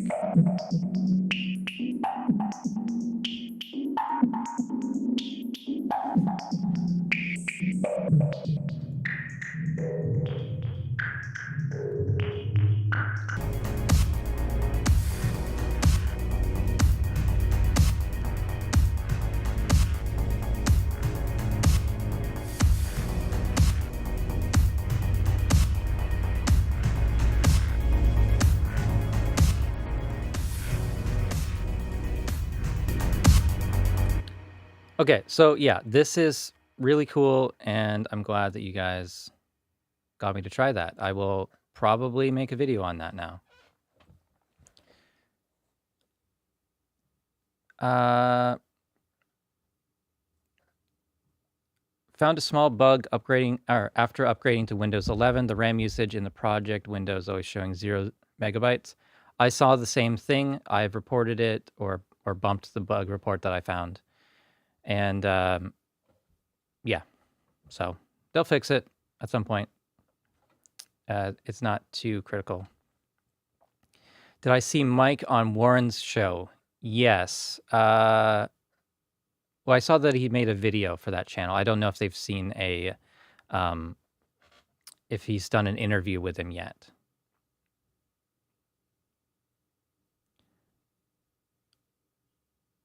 Oh, you just saw my Fresh Start series? I think you probably saw it a second time. Yeah, good. I'm glad that that's been helpful for you. That's why I made that that series. Do you have any suggestions for where I continue that series? I was thinking toolbars, but I don't know for sure. So, Schmorgel, are you considering switching to Reaper, or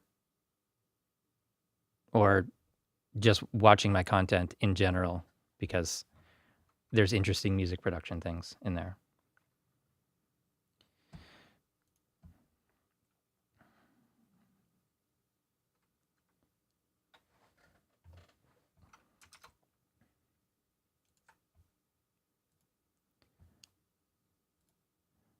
I wonder if AudioGridder was already on my to-do list. It may have been. It was. All right, moving that up to the interested category.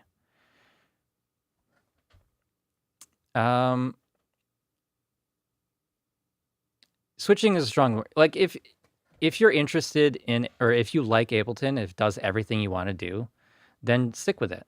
But for me, you know, I came from Pro Tools, but I also tried Logic, Cubase, Sonar, Studio One, FL Studio, Ableton, Reason, and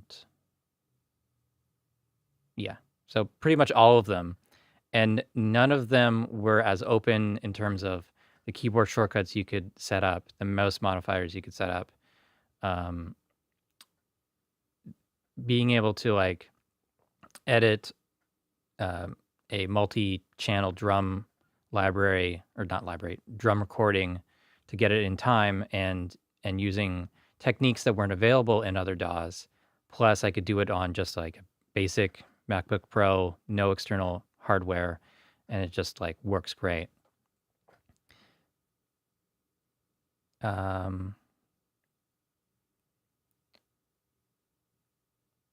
Schmargle says, I'm determined to dive back in and do a follow-up video at the very least. I trust that if I really crack into it, I'll totally be in love. Yeah, I mean, if there's like a list of things that you absolutely need from Ableton, we can, well, I don't mind doing a video together, doing like a 1-hour call and trying to like address all those things and make you comfortable with Reaper. But like, again, if you're happy with Ableton, you know, if you're okay with the cost of it, okay with the direction of that company, how, if there's a feature request, how that gets addressed by the company, just a good communication, that sort of thing, then stick with it. But for a lot of people, they're not happy with it. Yeah. It's cool that you got Thorn. It's a great plugin. If you never use it, I think it's still supporting a really good dev. So it's all good.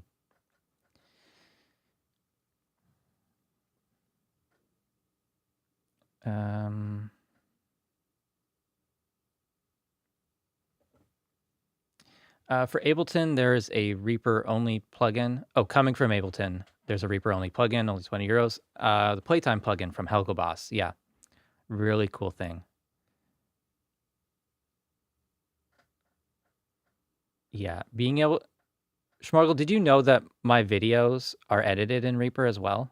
Like 100% of what you see is edited in Reaper? Yeah, the Superglue script is really cool. I keep running into bugs that's keeping me from making the video, but he's been updating it every day for the past week or so since release. So I think it's going to be really great. And it's just a few little edge cases probably that need to be addressed, and it'll be solid for everyday use. Yeah, so I thought you'd be surprised by that. So a lot of people, you know, think of video in a DAW as just a way to score with it. And I think Ableton has some features, like you can drop in video items and have a you know, like Andrew uses video clips in his timeline and sequences them. And if he plays the video window, I think he's getting something real time, unless he's just doing a hell of a lot of editing after the fact. But I think you can see the video with the audio and use it kind of like a sampler that way. With Reaper, I'm taking my videos recorded in OBS, dumping them in, splitting off the audio to separate tracks so I can process that independently. It also runs a bit better that way. But I'm doing things like automating the position, colors, adding in B-roll and all that sort of stuff. The non-destructive glue is super cool.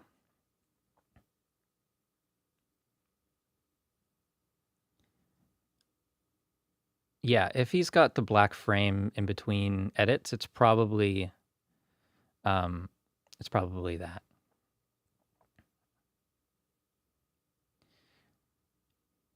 But I know that for his videos where he's got like a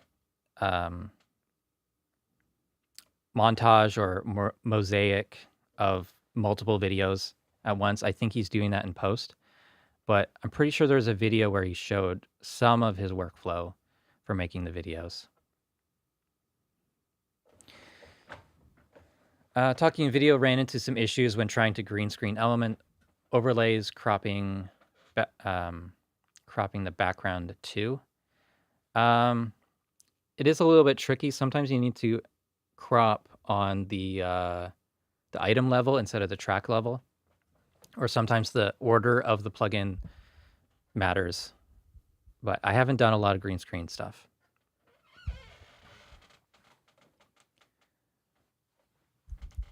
I should give Resolve another try, but I know I'm going to be frustrated with it because I can't just stay in one view and keep the you know what I mean? Like with Reaper, you can customize the view. You're basically always in one window, but you bring other windows into it, like the mixer. I always have access to my plugins from the main window. But with Resolve, you need to be in these different modes for different portions of your work. Like if you're in the cut mode, you can't process the audio. You have to go to the Fairlight mode. And in the Fairlight mode, you don't have a full resolution video window. So for me, that's a deal breaker. But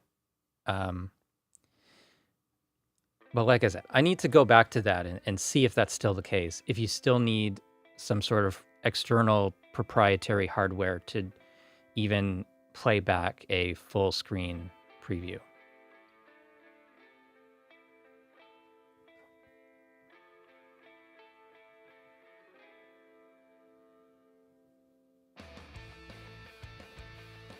I've also had a lot of bad experiences with, not really bad experiences, but I find that their community is snooty or something.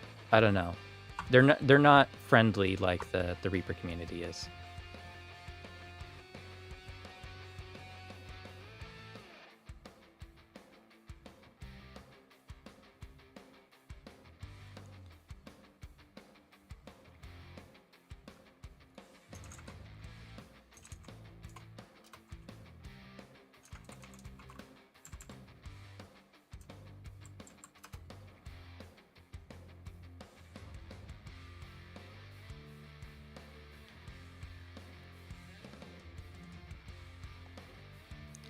So if you're interested in video editing in Reaper, guess who has a course about it? It's $30. You get all my presets, and you get 20-something video tutorials about it. Yeah, all these presets that I made that I use in a lot of my videos that make it more functional, more creative, or interesting to look at. And then a lot of tutorial videos on how I use them. So, and I also have a bunch of bonus things like light transitions where I'm using like lens flares and things like that. Yeah. bunch of bonus material. There's probably more bonus material than core content at this point because I just have so much fun making videos in Reaper that I just always want to talk about it and make videos and update this course. So that's reaperblog.net/courses or reaperblog.net/video-tools. We'll get you there. But I actually brought up this window today because drum editing in Reaper from Mike Robinson, you may know from Let's Talk About Reaper.com. I put a link on my website. If you click through, that will take you to ProMix Academy. Clicking through will pay Mike and me and ProMix Academy. We all make some money, and it's a great way to support Reaper content creators. This course is only $37. If you edit one song for someone, edit the drums for one song, you can charge them easily $75. So there you go. It's like the cost of Reaper plus this course gets you into a studio with skills that people need. I used to run a drum editing service. It started at like $25 per song, went up to $75 per song. And yeah, you can easily add in a ton of valuable skill or valuable services for your studio. And yep, so this is a very inexpensive Reaper course, $37 for just that course, or you can bundle it with Adam Steele's Ultimate Reaper Guide for $97. But yeah, if this is interesting, please click through the link, reaperblog.net/courses.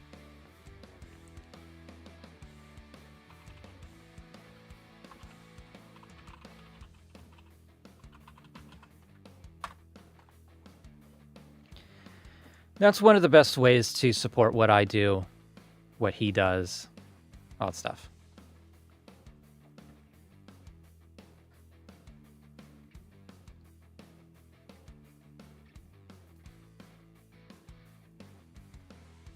Yeah, Mike does not like drum samples or replacing drums with samples. He learned drum editing from me. He basically paid me to make a video editing his drums, and I'm pretty sure it was a drum performance, or maybe it was someone else's that he had for a session. But he paid me to show him how to do it, and then he's continued using that method for another 2 years, and I'm not doing it anymore. Like, I don't drum edit for people anymore, so it's great that he's teaching that. What theme is it that I'm using? This is a custom Reaper theme based on default 6. The transport bar is edited a bit. Some of the colors are different. Highlights on selected tracks are different. Change the font. But mostly it's the same as default 6. The main difference people see is like the black background and stuff. And that's just Mac dark mode. So that's all. I do have a video about the theme edits. Just take me a minute to find that. If I search for theme, it should be here. Yeah, my customized Reaper theme. This doesn't cover everything that I've done, or everything that needs to be done, or everything that you need to know. But it's one of those things, I started customizing it and I didn't document it at first. So my notes were just a mess. And then I went to make the video and then scrapped the video, wrote down, like, I did probably another 3 days of research and customizing before I could make the video. And even then, there's just so much stuff that I had to leave out. It was sort of a fever dream trying to make that video and get everything organized in my head, because it is tough. But if you're doing any customizing of a Reaper theme, you should watch that video. Like to see a chord track? it's going to have to be a script. I don't think a chord track function, you know, the same as Cubase is going to be added to Reaper really anytime soon. I haven't seen any indication from the devs that that's going to happen.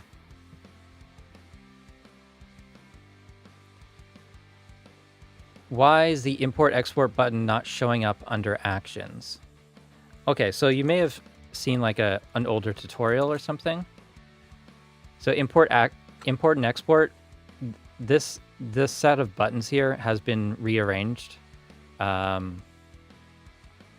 sometime in the past year. I can't remember exactly when, but it got reorganized. So import for a shortcut is under key map now, and import for scripts is under new action. So hopefully that makes sense. They added more functions, but then there would be too many buttons. So yeah, import for keys is here, and to load a rescript, it's in here.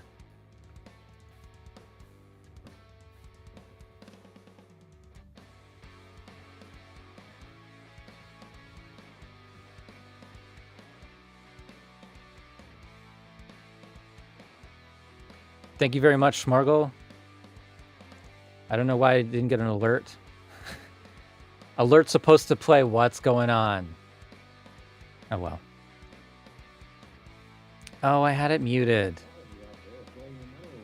There you go. Thank you so much for the super chat.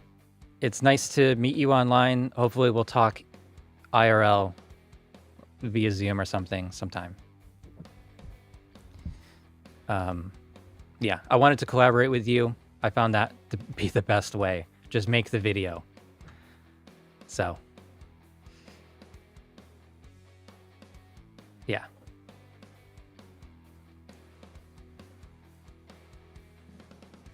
If I missed any questions in the chat, it's let me know, because it's a little hard to keep track. So just ask again.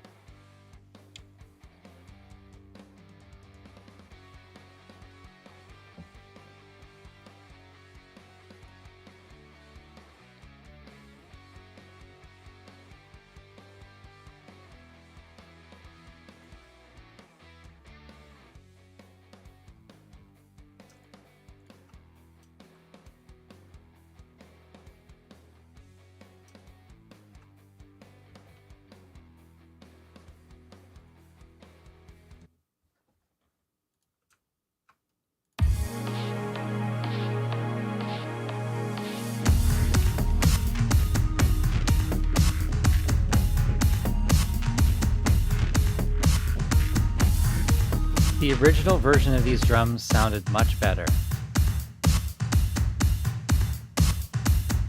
And I don't know what I did to it to ruin it.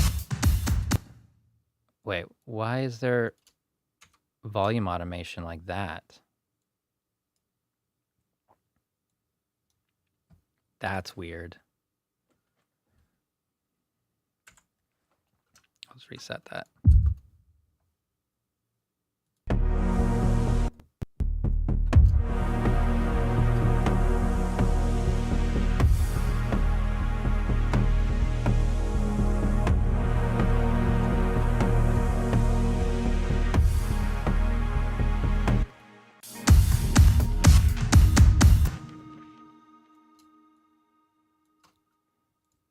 Okay, so let's unglue. Let's edit that. And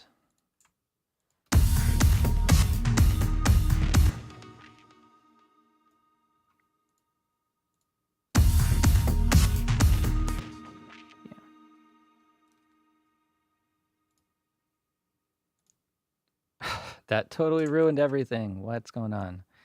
Oh, I didn't have the item selected. There we go.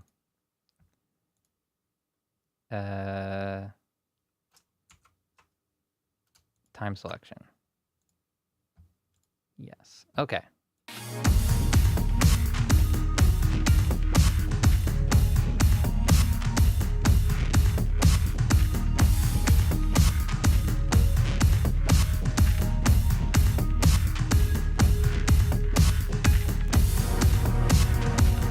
random start. No random start in Resampling. No, I don't think so.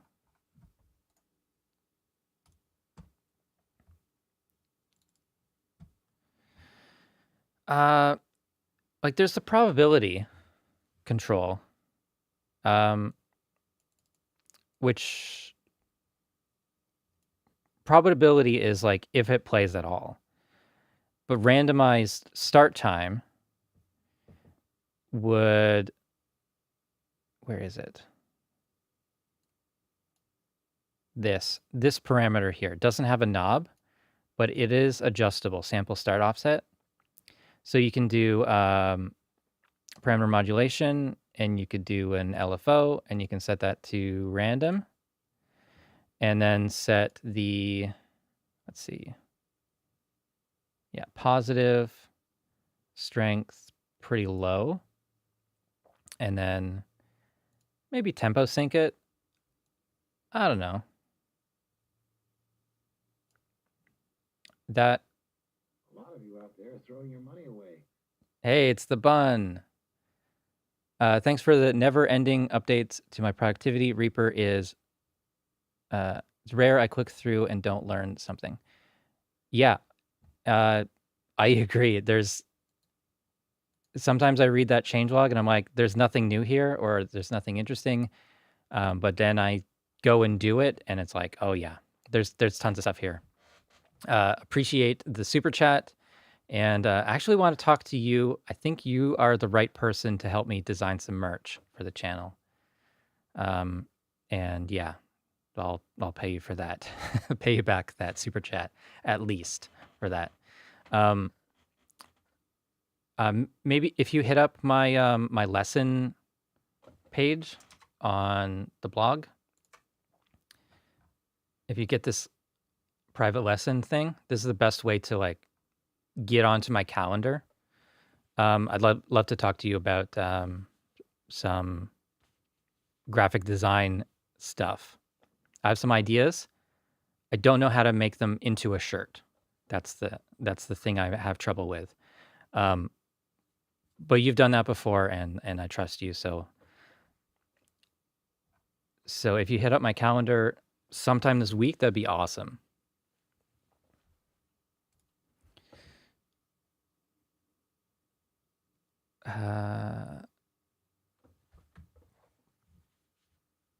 Zoom transitions. I missed what that was. I missed what that was about. Can Reaper zoom in and out video? Yes, it can. Various ways. Does this... It gets clicky. I think that's going to happen. The clicky thing.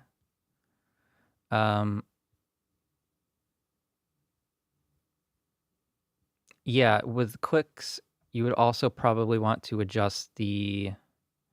I guess it's the attack. I don't know. This isn't something that I would normally do.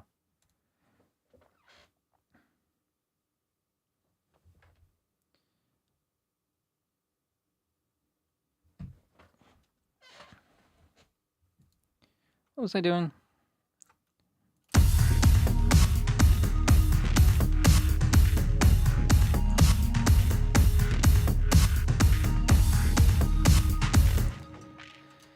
Yeah, so let's...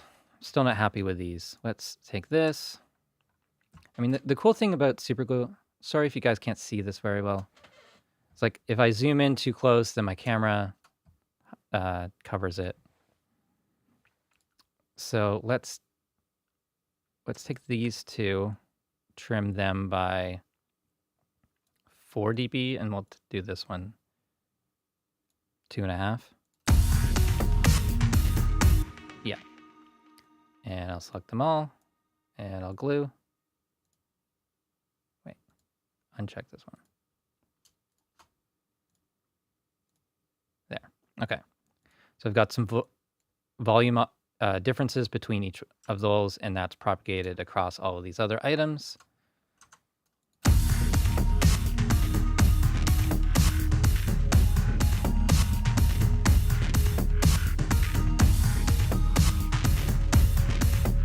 the first time I programmed this, I had like a much better groove. I can't seem to get it.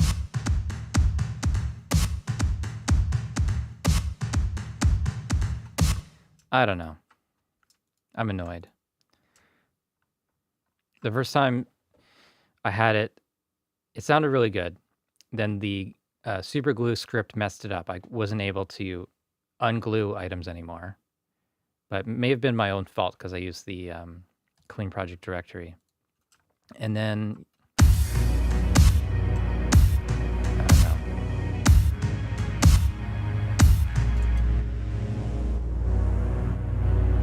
This seems like the wrong note.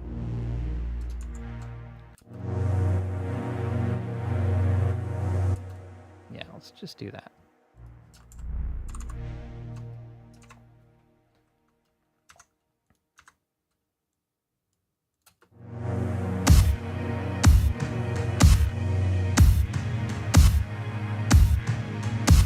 Obviously, that kick is way too loud.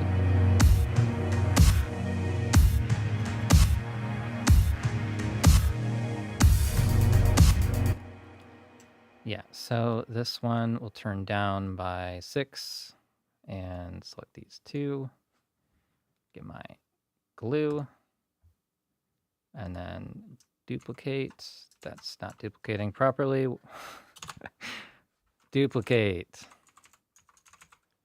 Where's the default duplicate?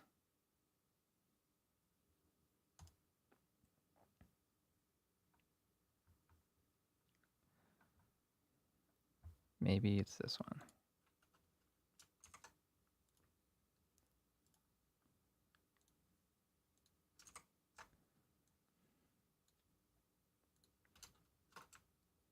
Is that right? No, that's not right at all.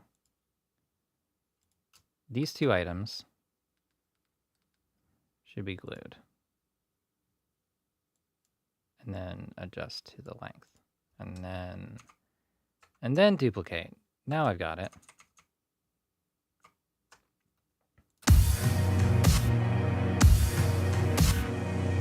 Why are there two mixers? Shouldn't be.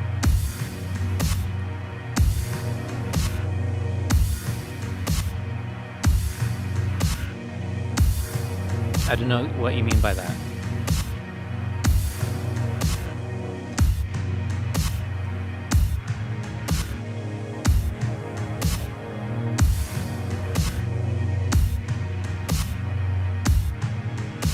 Stuff always sounds better at 11:30 p.m. and worse the next morning.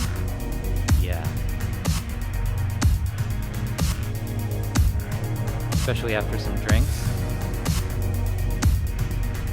All right, so let's get rid of all these. And these will be turned down a bit. Not this one.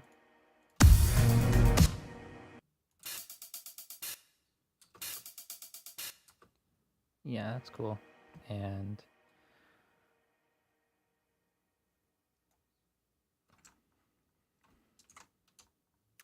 damn it. You know, the one time, just one time I would love for duplicate to work the way I want it to. It just will not. Ah. No. Paste it with the gap.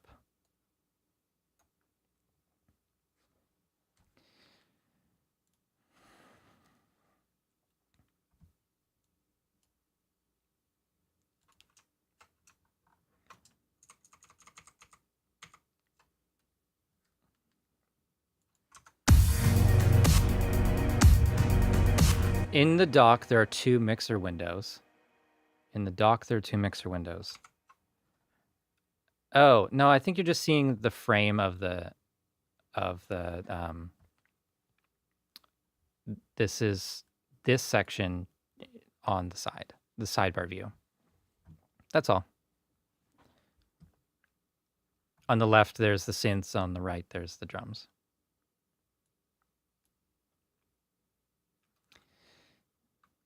Yeah, Blank got it.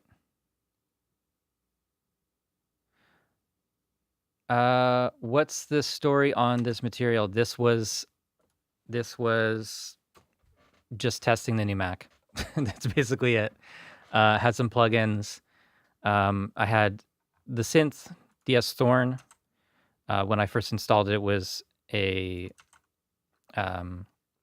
bridged plugin, and I wanted to see how that behaves in Reaper. Turns out there was a stuck note bug when writing with mod wheel and pitch bend, and now it's M1 compatible and it's working well. And then the synths are from a sound library called AVA Eminence. I did a review on it a while ago, but just if I'm looking for like hard and heavy sort of drum sounds, it's like these are like pre-made and they're easy to use.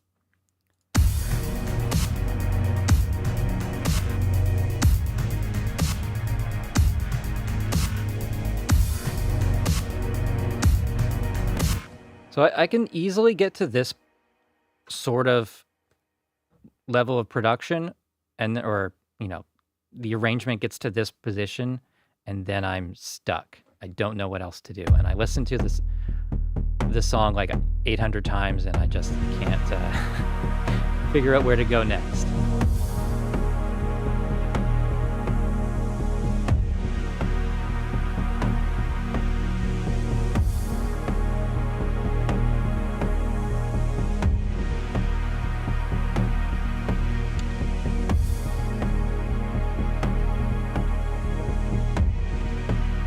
Probably gonna need to eat or make a coffee or something soon.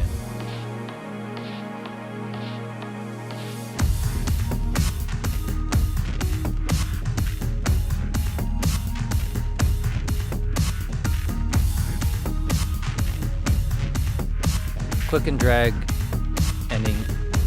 Well, yeah, I made a video about that. I made that video. So yeah, if we're talking about this trick where you double click and then drag it out to repeat it, that's my trick. That doesn't work with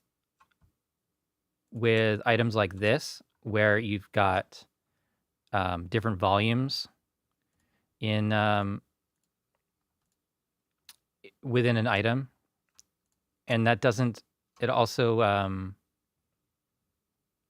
it doesn't allow you to unloop and propagate changes when you loop again. You need to kind of restart.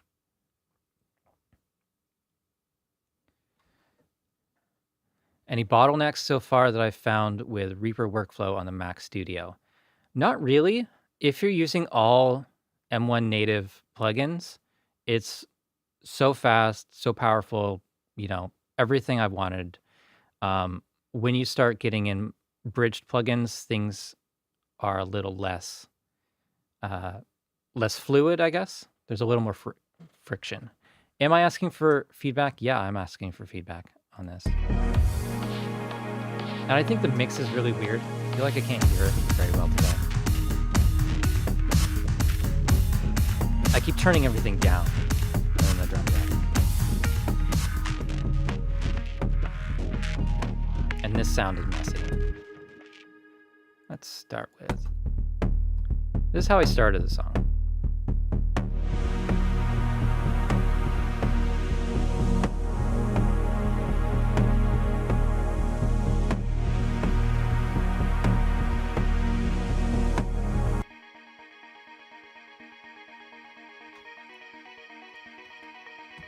Maybe this is too filtered.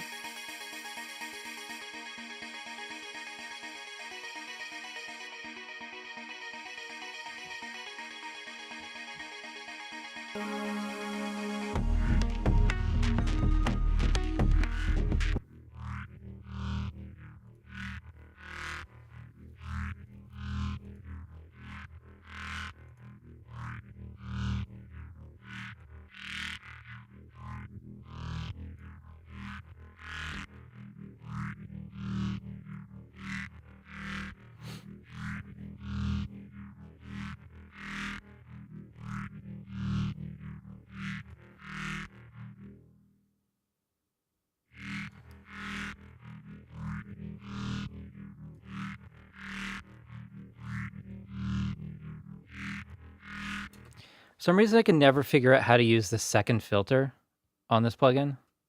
I'll just put the low cut on. Where was I? Where does that play?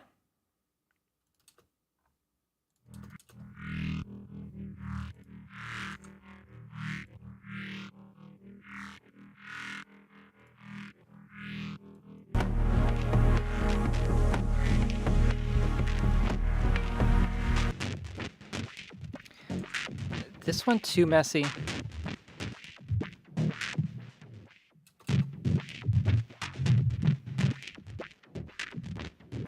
I don't know.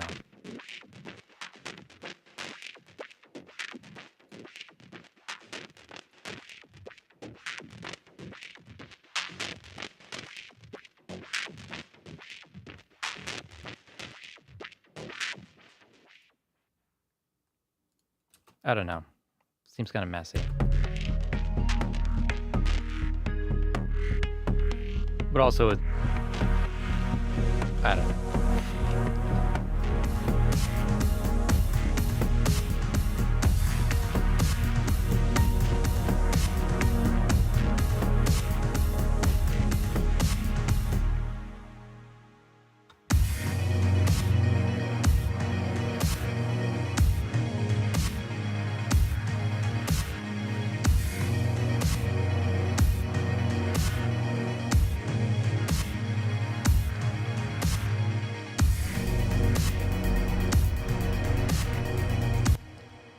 Is there a good way to have a sampler and reaper with possibility of time stretching and with easy drag and drop from the arrangement?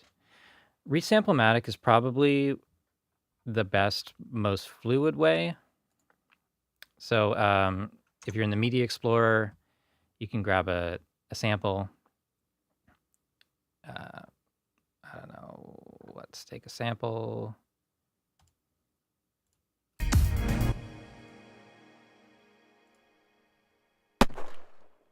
Yeah, sure. Just this morning, I set my spacebar to global, thinking it would fix something, but no. That is not what I want. Don't do that because it overrides the... Huh. Okay, yeah. You can right-click on this. You can go to Insert into Sample Player on a new track. I lost where that track went. It's here somewhere. Anyone see where that went? This track, okay. And so this is now...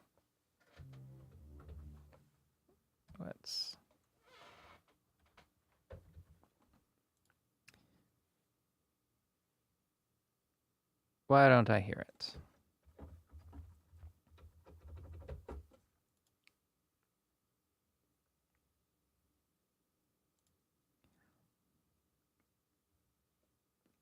I don't know why I don't hear it. But that should automatically come through, and I don't know why it's not right now.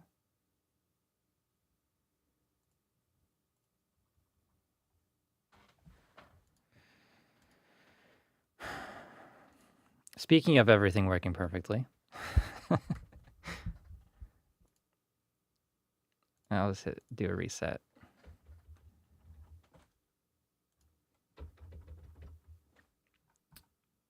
Fun stuff. Is it maybe not monitor enabled? Monitor input. What the hell?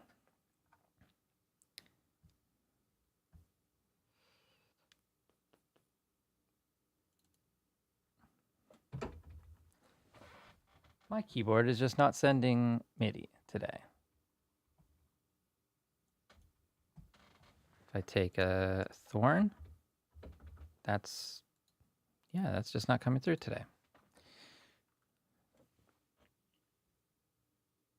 Samplematic doesn't time stretch. It stretches over keys. Okay, without changing the pitch. Yeah, basically you're going to have your sampler on a track. You're going to take your sample on the arrangement, stretch it, glue it, and then use the import from arrange button. If you want to drag and drop, I think it's Command Control. No. It's, there is a button for it. There's this. That will do it. But yeah. That's one way to do it. That automatically renders it. That was Command Alt.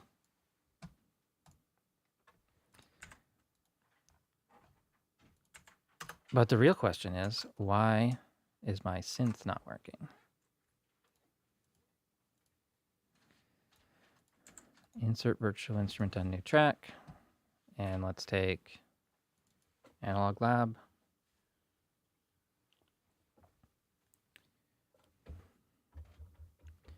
And it's not coming through. And why is it not coming through? Cork. All channels.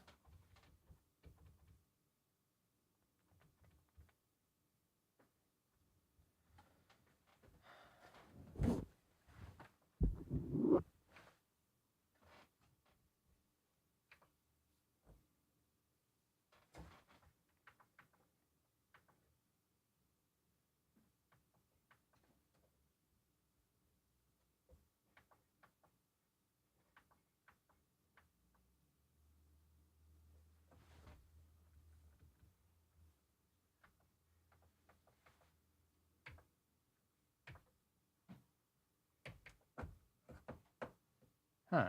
This was working the other day.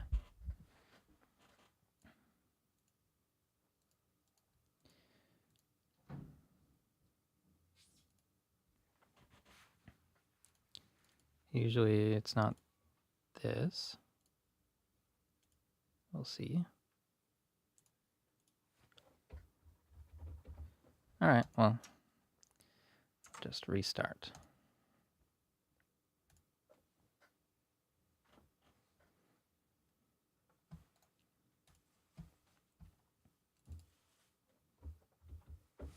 Still no? Seriously?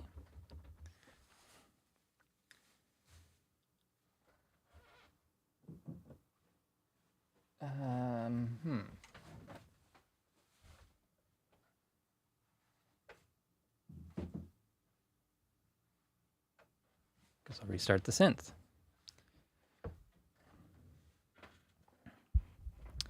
Hello, everyone that's new here. Lots of people in the stream today. It's pretty awesome. I haven't streamed since like December.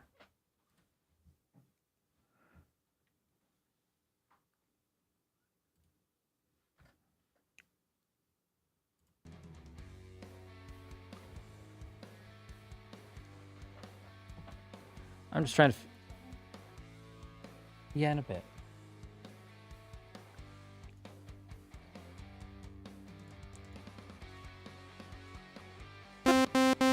Now it's coming through. I don't know what all that was about.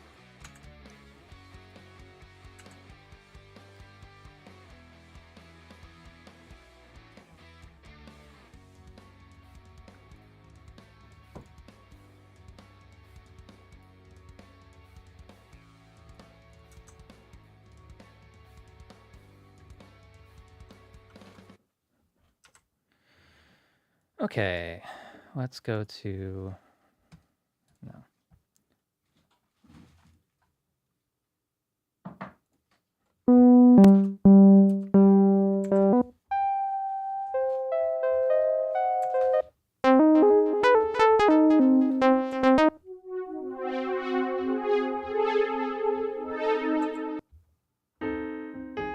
I think it was my hardware synth that just decided not to send MIDI out anymore.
No, I guess I need this with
what am I up to?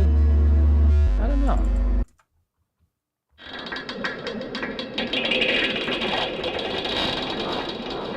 I was thinking about I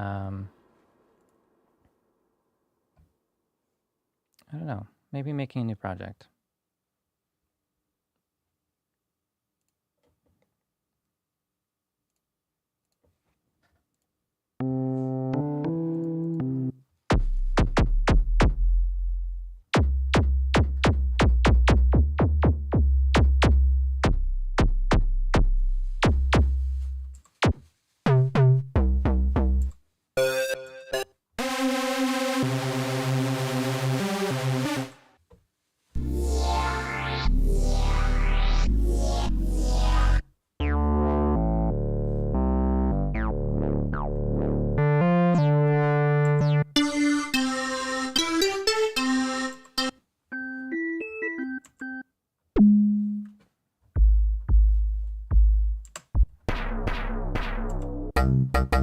Actually, you know, to be honest with you, I'd rather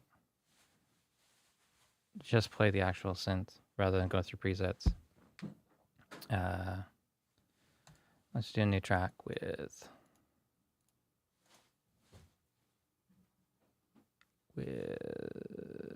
input 2 and 3.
Am I using Voice Meter Potato, ACO Link, Pro, or Restream?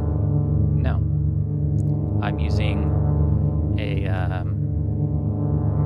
Camlink 4K from the output of my Mac. So HDMI into the Camlink 4K.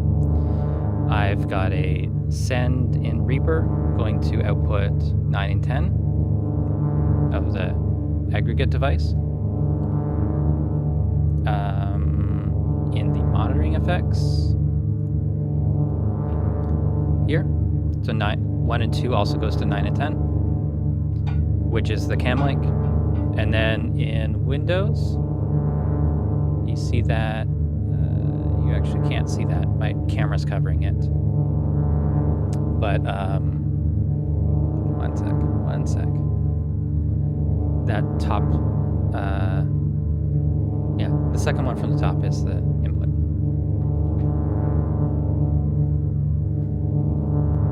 Good question.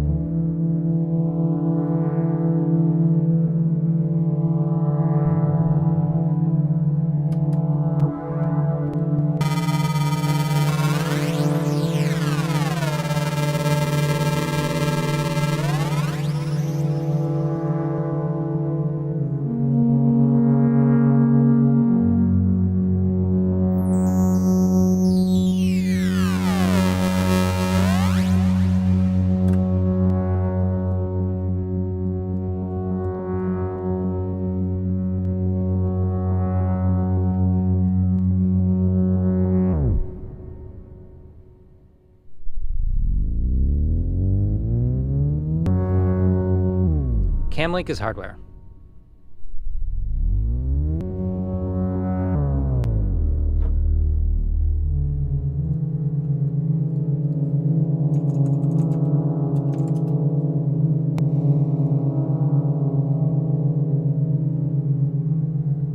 This little thing here passes video and sound.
Hear gunshots all the time, living in the mountains.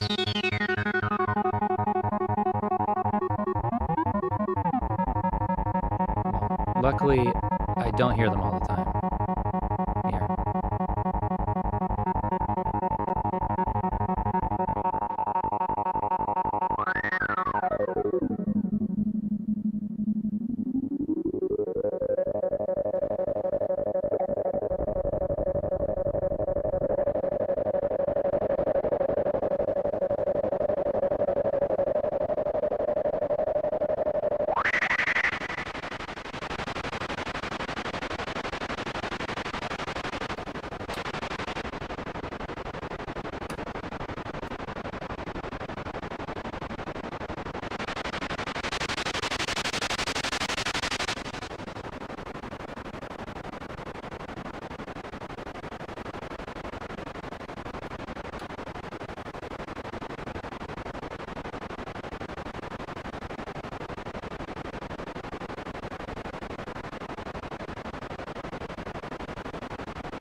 Is there a way to connect two MIDI devices on Reaper without using Relearn? I think Relearn's going to be the easier option. CSI is the other option, but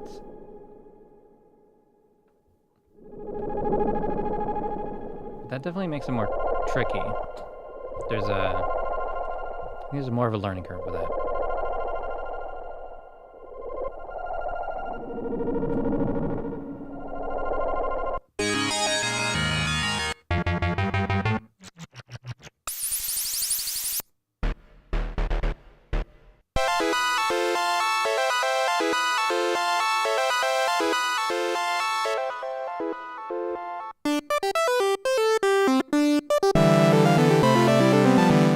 I'm finding a bunch of presets that my son saved.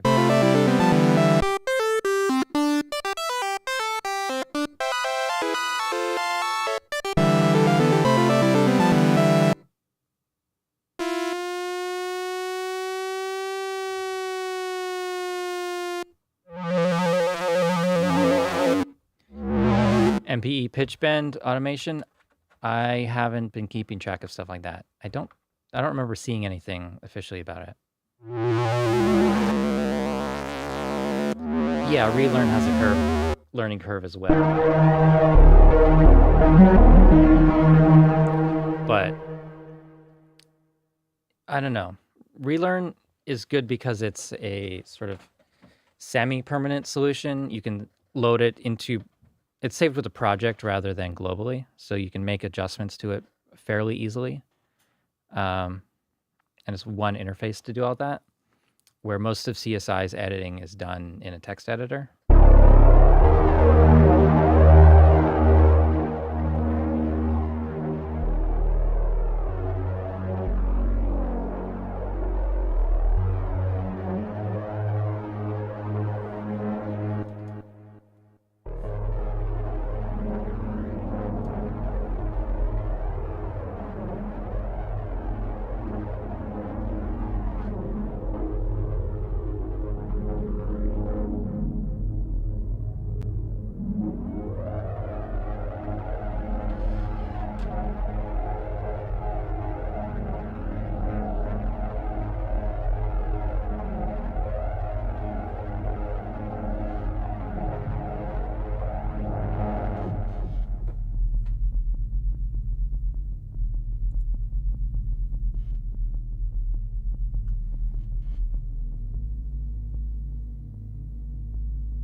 All right, guys. I'm going to eat something because I am super tired now. I need a coffee, and been streaming for a while and haven't eaten anything today. So thank you all so much for watching, and hope you've enjoyed it. Huge thanks to my patrons and my YouTube members.